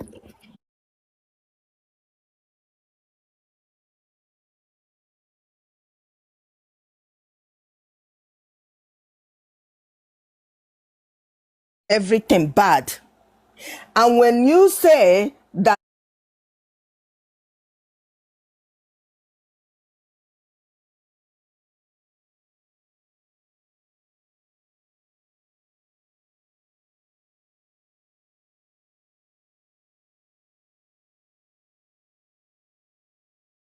how to take the high moral grounds. First of all, Meghan is not the mother of her children. 1 minute, oh, where is the children? 1 minute, they adopted, oh, they are looking like this, oh, they are this, they are that. There's nothing they have not said. Then for a minute, I'm in a life where I am so comfortable to talk. All of a sudden, I have to mind my mouth because I am an adult. I am not an adult. Oh. I am not. In fact, I am completely insane. Are they booing the children? 1000%. They are booing the Omen and the Omen assembly. They are booing 3 of them, plus their mother that looks like wizard. They are booing all of them. You are booing everything in that home.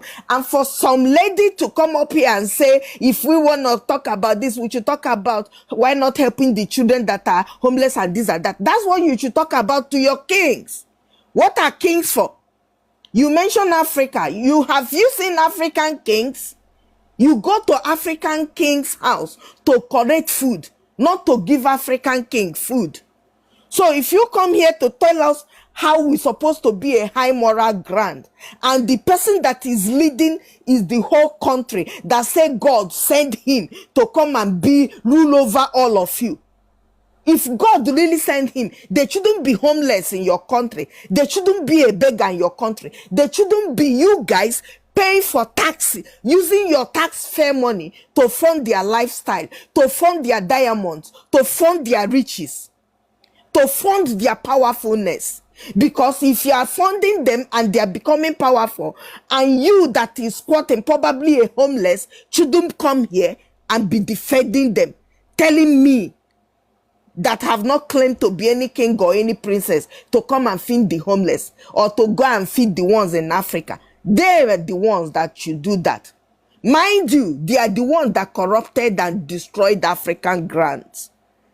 For you to come up here, I'm sure that you are still listening, all high and mighty, how good you are, and educating us, we that are not good. I want to be bad every day. If I'm going to wake up thinking to think like you, the day I will try to think like you, God, please strike my brain. Let me go into dementia. Because it's high time we call a spread a spread. They are. May I just add something, please? Just one small thing. Look at how a mother shielded herself from her last baby, thinking that last year, because I was sitting by this side, they were booing me. Let me use this one to shield myself, so that if they are booing, they will be booing Louis. And you come out here to tell us how judgmental we are, why you were sent. Go back to your hut and close your mouth. If you want to lick their pant, wait, let her remove the one that fungi have infected so you can lick it. Amen. Thank you, Bonnie. I would like to add something, please, if you don't mind. Please go ahead. Sorry. Okay, from the perspective, I would like everyone to imagine, just humor me for a second. These 3 children are brand new human beings who have been on this planet less than 16 years. Imagine that. And imagine your parents sending you out amongst the wolves, and you are 3 separate human beings interpreting data at different stages of your life and in different ways. We don't know that they don't take this as a personal attack. Intentions don't matter when you put your children in harm's way. Kate and William are responsible for the outcomes of what they have allowed to be done to these children, and they will be held accountable. That's what I would like to say. And any type of exploitation is abuse. I know abuse. I managed a military prison. You can't tell me about abuse. And like Bonnie, I'm also a therapist. I know, I've been there, I've seen it. And I work with populations of people like this. And for the person who said, these children have everything that money can buy, they have the best. So what? That doesn't mean that they are loved, protected, and cared for. It just means what I said before. They are framed, packaged, and marketed under the symbol of nationalism and trotted out to just show hand wave the perfect side of what they want the public to believe about the monarchy, but people are waking up. But for brand new human beings who came on this planet with a clean slate, born healthy, to people who have excesses of money to allow their children to be groomed by the firm is abuse. It's a form of mental abuse because they do not have the ability of informed consent. They cannot say no. They do not have freedom of movement. They must show up. So if you show up for that type of torture where someone systematically repeats over and over what you must do for the country, meaning kill your sense of self, and who you think you are and what you might want to be in your little mind. Your little dreams don't matter. What matter is the national consciousness. If that's not abuse, I don't know what is. If that's not abuse to people on this panel, I suggest you examine yourself. Clearly, it's cult-like. There is nothing healthy about it. Well, how do these children benefit from it?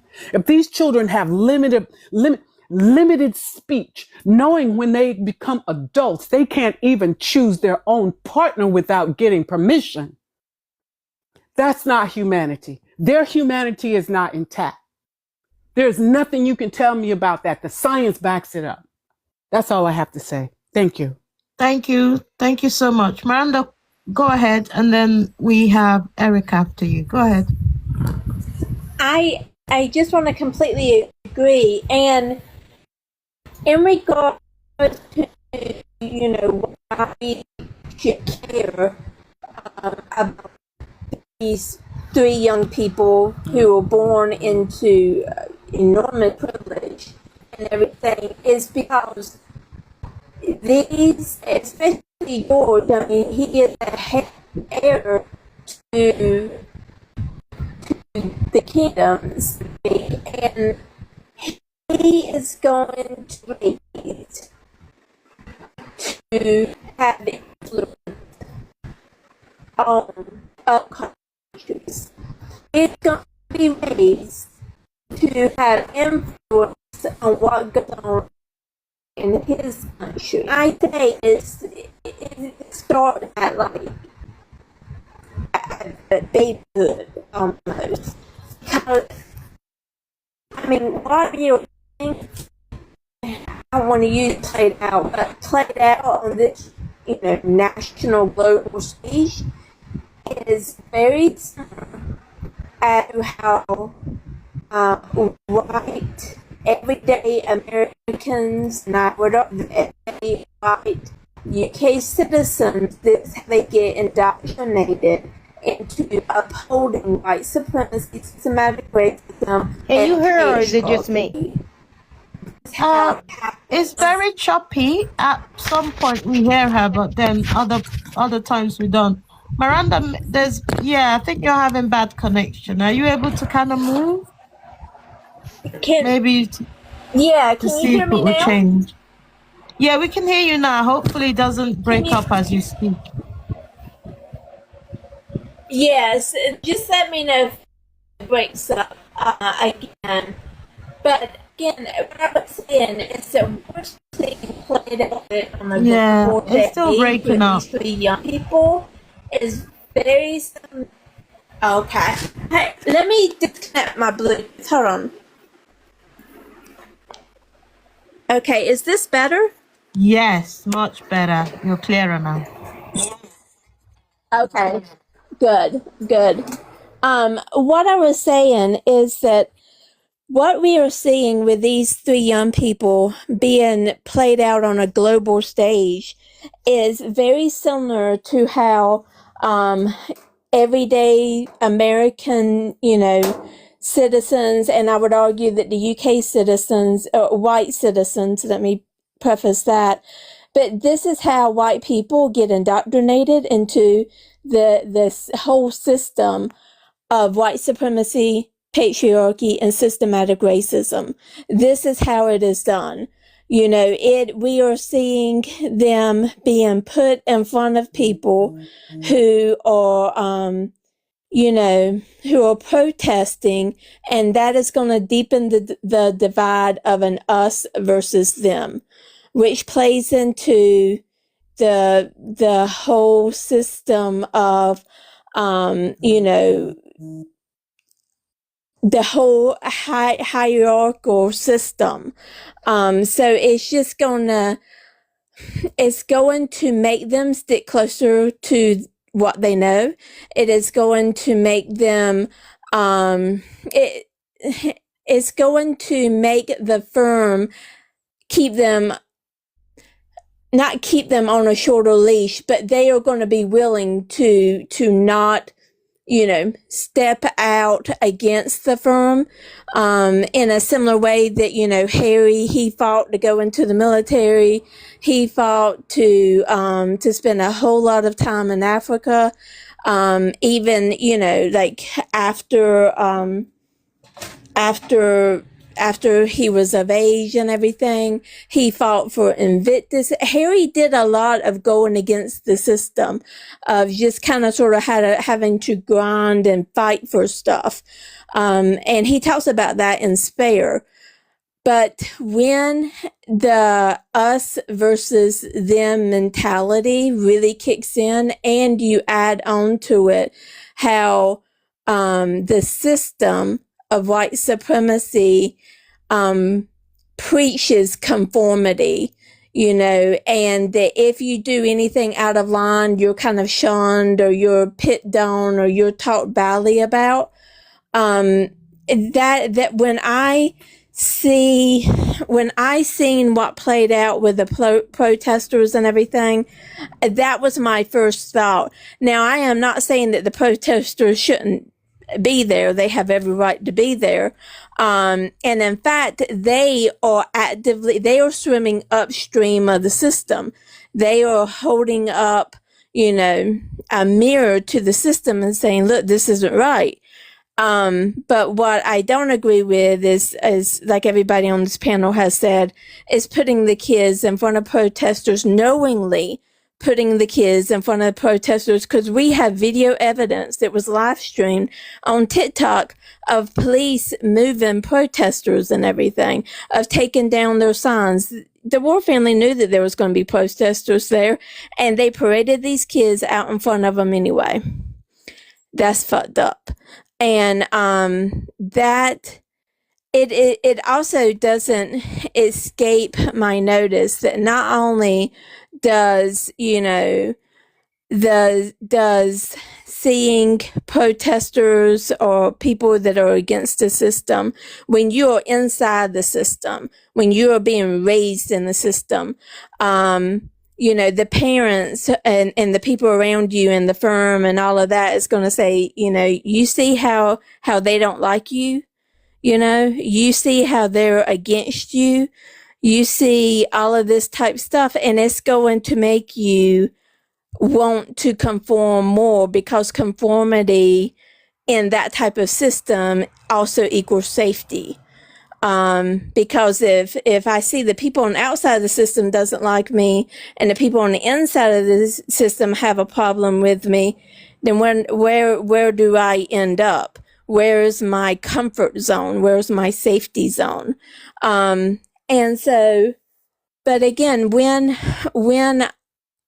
you're asking, you know, why is it important?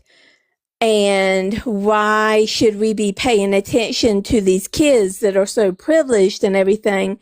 It is because, you know, everyday citizens are seeing this become normalized.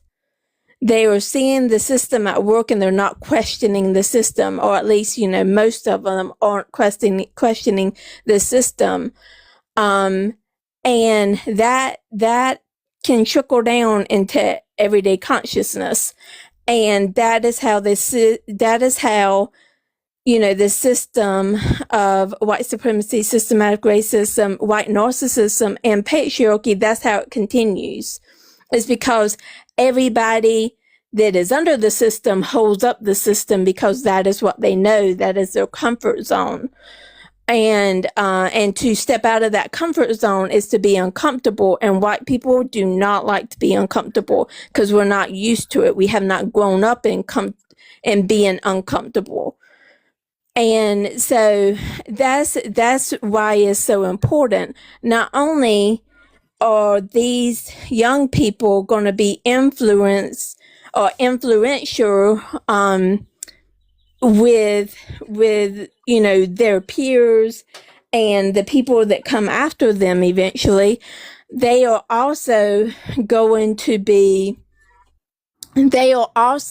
ones that are going to be holding up the system for the next generation and the next generation. But that's just what I wanted to say, Bonnie. Thank you so much, Miranda, for adding to that. Sorry, bear with us, Erica, please. Pleb wants to say something, and then we'll come back to you, please. Go ahead, Plebs. So I just want to say about Miranda talking about white supremacy and the royal family for white people signifies white supremacy. So as I said, I'm no monarchist, and it's not about that. But what it's about is having it ever present that my mother had, my grandfather had, their dad, so on, so on. It's not about white supremacy. What is up with having something in your country, in your culture, that you isn't ever present, that you relate to, that your grandfather related to? I don't understand how it's about white supremacy. Thank you. We're going to go to Erica, and I know Erica's going to respond to that. Erica, please go ahead. Good evening to you. How are you doing?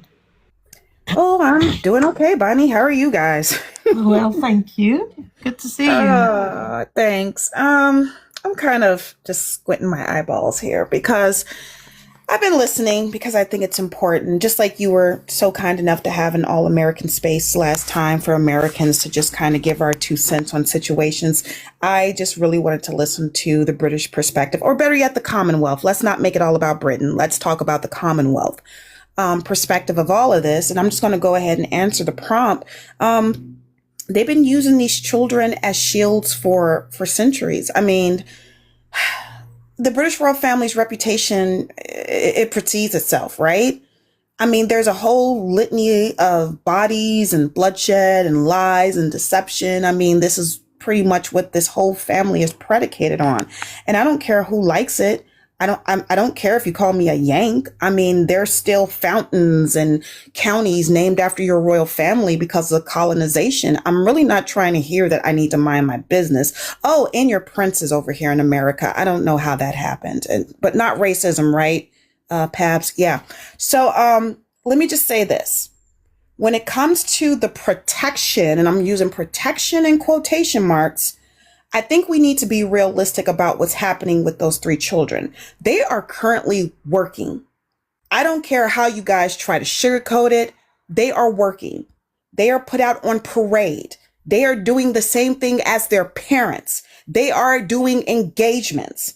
So this is not a situation where these are just 3 innocent children, because let me tell you what the most powerful family in the world has the capability of doing, whether the subjects like it or not. They can say, under this new rule, children will not be seen unless it's a more lighthearted event, unless it's something that's family curated. They don't have to be passed around buggies so people can wave at them. They don't have to shake their hands at people during Christmas walks when you know good and darn well they can't even keep the gifts that they are given, from what I was told. There's really no use for these children to be out there. Riddle me this. Why is it important to know where George is going to school? Isn't that dangerous? I mean, I'm just not understanding, like, your media says all day long that Harry and Meghan overshare, but I don't know where Harry and Meghan's kids go to school, but I know where your royals' kids go to school. It's ass backwards. And while it's not my job to care more about these kids than their own damn parents, I can give you one example of how they don't give a darn about those kids. I'm going to take it back to the Mother's Day photo because they want you guys to forget that real bad. But let me just say this. It wasn't me. It wasn't anyone else who's not a fan or the Republic. It was the AP who said Kensington Palace is no longer a trusted source. Do you all know what that means? That means now when they pass pictures and images along, it has to be triple checked because they cannot be trusted. Whose fault is that? Kate inserted her 3 children in that picture. You know what that rumor started? It didn't start a cancer rumor. It started the rumor that not only was she under a concrete duvet, but so were her children. Come off your mic if you remember that. I remember it like it was yesterday. People were asking for proof of the children's lives because of their damn parents. How is that protecting your children? Oh, she's in a buggy and she's staring down protesters. So what? They shouldn't have been in the damn buggy. And because of everything that has happened with Andrew, they should have kept the children, I don't know, put them up on the balcony first or keep them in a separate room until the adults do what they got to do and then have them wave to the public. But to parade them around like that, that's abuse, people. Those children are growing up a little too fast. And I'm going to tell you what the difference is between last year's booing and this year's booing. The Republic is growing. They're not getting smaller. 7 people, my ass. Those were a lot more people this year than it was last year. I remember. The boos last year weren't that loud. The ones this year, oh my God, you could hear it. And if I'm not mistaken, those children just weren't looking at Down with the Monarchy posters. They were looking at Uncle Andy doing you know what to a young girl. And so imagine Kate and Will having to explain what that's all about. Your monarchy's in trouble. And it's starting with these kids. And for the lady, and she's gone now, she said this hours ago. Well, at least they show their kids' faces. Yeah, that's a bad thing, lady. That's not a flex. That's not a flex. No adult should want to see children that they didn't give birth to or is not part of their family. It's none of my business. I follow a lot of accounts here. I follow a lot of accounts on Instagram. And a lot of those content creators, they have children. We know they have children. We don't see their children. And that's fine with me. I don't need to see them. I'm not buying your product. I'm not invested in you because of your children. How silly of you people. Let's grow up here. But I'm not going to be a hypocrite because I did a video on this on my own personal page. And I stand by this, and this is going to sound harsh. I'm glad they got booed. You want to know why? Because those children need to know exactly what they're inheriting. Enough with the shielding them. They need exactly to know what their future looks like. I've said this before, and I'm going to say it again. Gen Z and Alpha they're pretty apathetic about the royals. They're like, do we really need them? You got 30% saying, yeah, sure, I guess they're okay. And that's only because they probably got a grandparent or an uncle or aunt who's a royalist. But everybody else is like, we really don't need them. We should just go back, let's keep this whole voting people in who represent us. I don't want somebody representing me who's born into something because you'll end up with a whole lot of Andrews, won't you? You sure will. So my thing is, can you go on mute? I'll let you go. But my thing is this. It's not my job to care about these kids. But also, I'm going to go back to what a very wise British man said. And he said, there are people who don't mind history repeating itself. I want you guys to think about that. Are we going to be dealing with more kids following their mom's casket through the street, shaking strangers' hands? Their hands so wet, they don't even have time to cry because they're too busy trying to hold it together to a bunch of strangers on the streets. You think that's fair? You think Kate and Will are doing anything different from Charles? No, they're not. They still use their children for every excuse. Oh, they can't work today. The kids. Oh, they can't do this engagement. The kids. Oh, they can't travel. The kids. Oh, they can barely talk and walk and chew gum at the same time because the kids. Enough already. And it's going to be harder to do when they get older because they're not going to have that shield anymore to use. Oh, silly me. Yes, they will. They do this even until adulthood. We know that from Harry. So I will dare say George is going to get the William treatment. He can do no wrong. Charlotte, actually, a spare, is going to fare better because she's the girl, right? It's Louis who's going to be in trouble. And they can say all day long that, oh, we're going to make sure there's not another Harry situation. It's already happening. It's already happening in broad daylight. Because why? Because the British royal family learns nothing from their mistakes. They learn absolutely nothing. And then the cycle continues.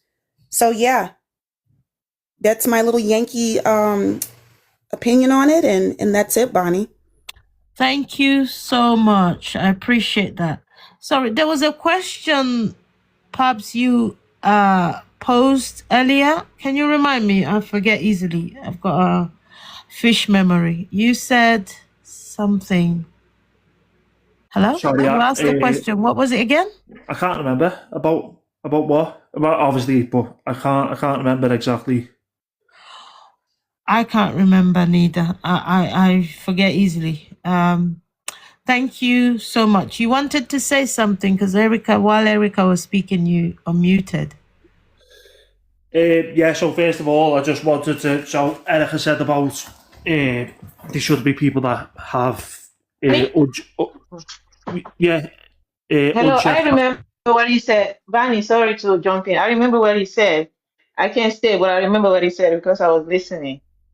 Someone in the comment, I did, a lot of people did.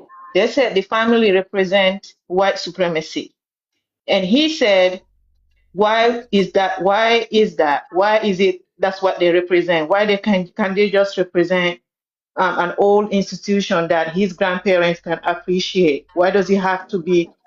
What they represent is white supremacy. That's what he said. Oh, okay, yes. Yeah. Yes, spot on. Yeah. Okay. Can anyone respond to that? Because I've spoken a lot tonight. I'm gonna let Miranda take this. Okay. I think she can explain it a lot better to him. Thanks, Birdie.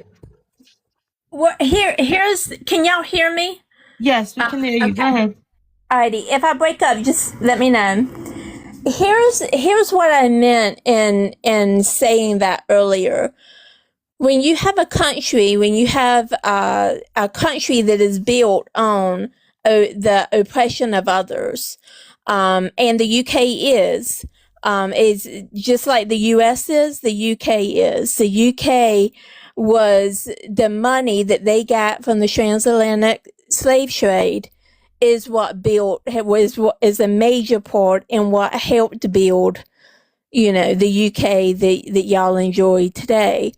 And there's never been reparations made. There's been a couple of kind of, apologies in passing. I'll give you that, but no, great apology or again, no kind of reparations made.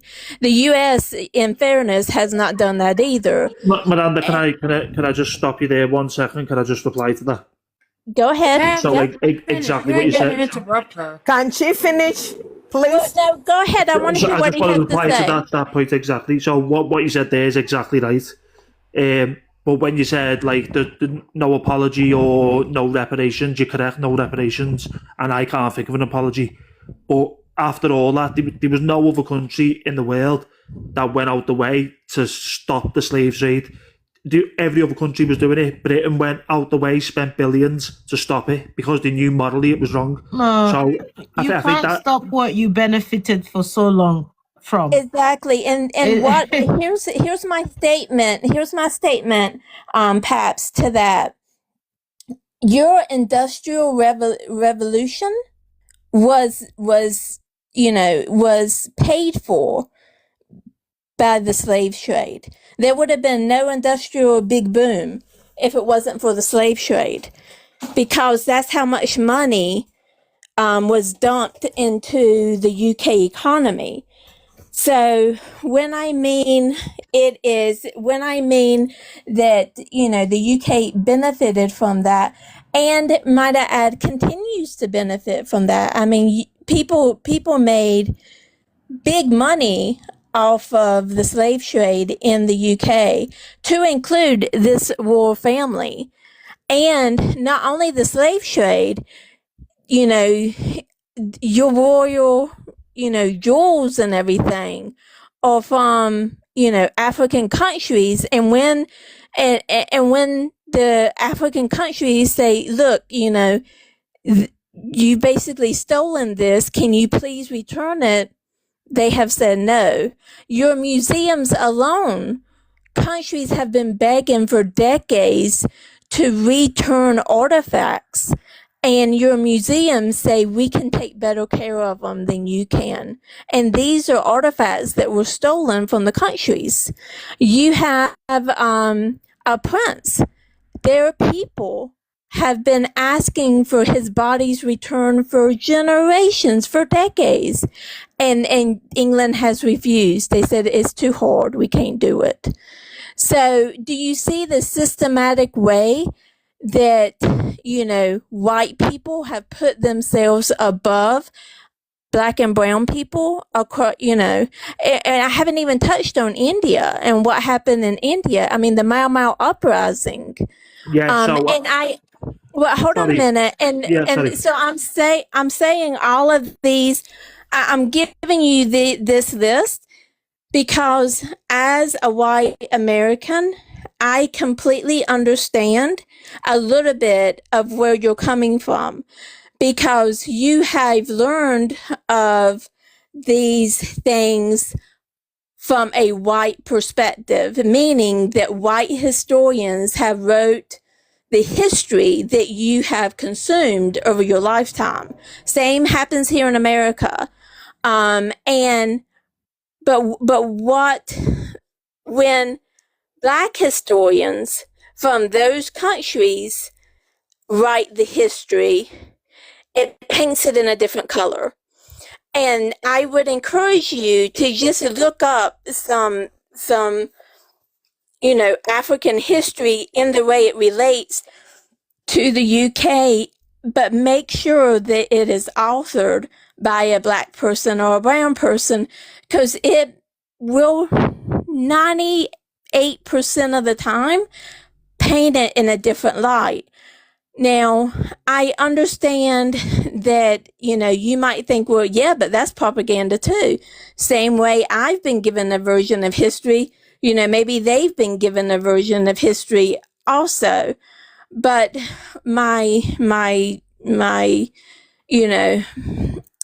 I would say that historically speaking, and historians will say this, that if you have any type of conflict where you have a winner and a loser, and I'm putting that in quotation marks because I really believe that both sides end up losing in the long run, but the winner or the person who is loudest gets to write the history. And so to bring it all back to white supremacy, when you have a country that is built on white supremacy, that, they could not allow for a biracial Black woman they made it so uncomfortable that her husband, not her, but her husband took her out of the country to protect her and to protect his children. And if you've never read Spare, I would highly suggest you read Spare. And if you've never seen the Netflix documentary, I think it's like a 6-part series, maybe, I would highly, recommend you look at that, because it paints a completely different picture than what the UK media painted. And the UK media is a propaganda machine that works hand in hand with the UK government and with the UK royal family. They benefit from each other. They work in tandem. They parallel each other a lot of times. And this is very similar stuff happens here in America. And I'm not saying that, oh, look at y'all, all of this bad stuff is happening there and it's not happening in America. What I'm saying is it's happening in every country that upholds the system of white supremacy. Because white supremacy is more than just the color of your skin.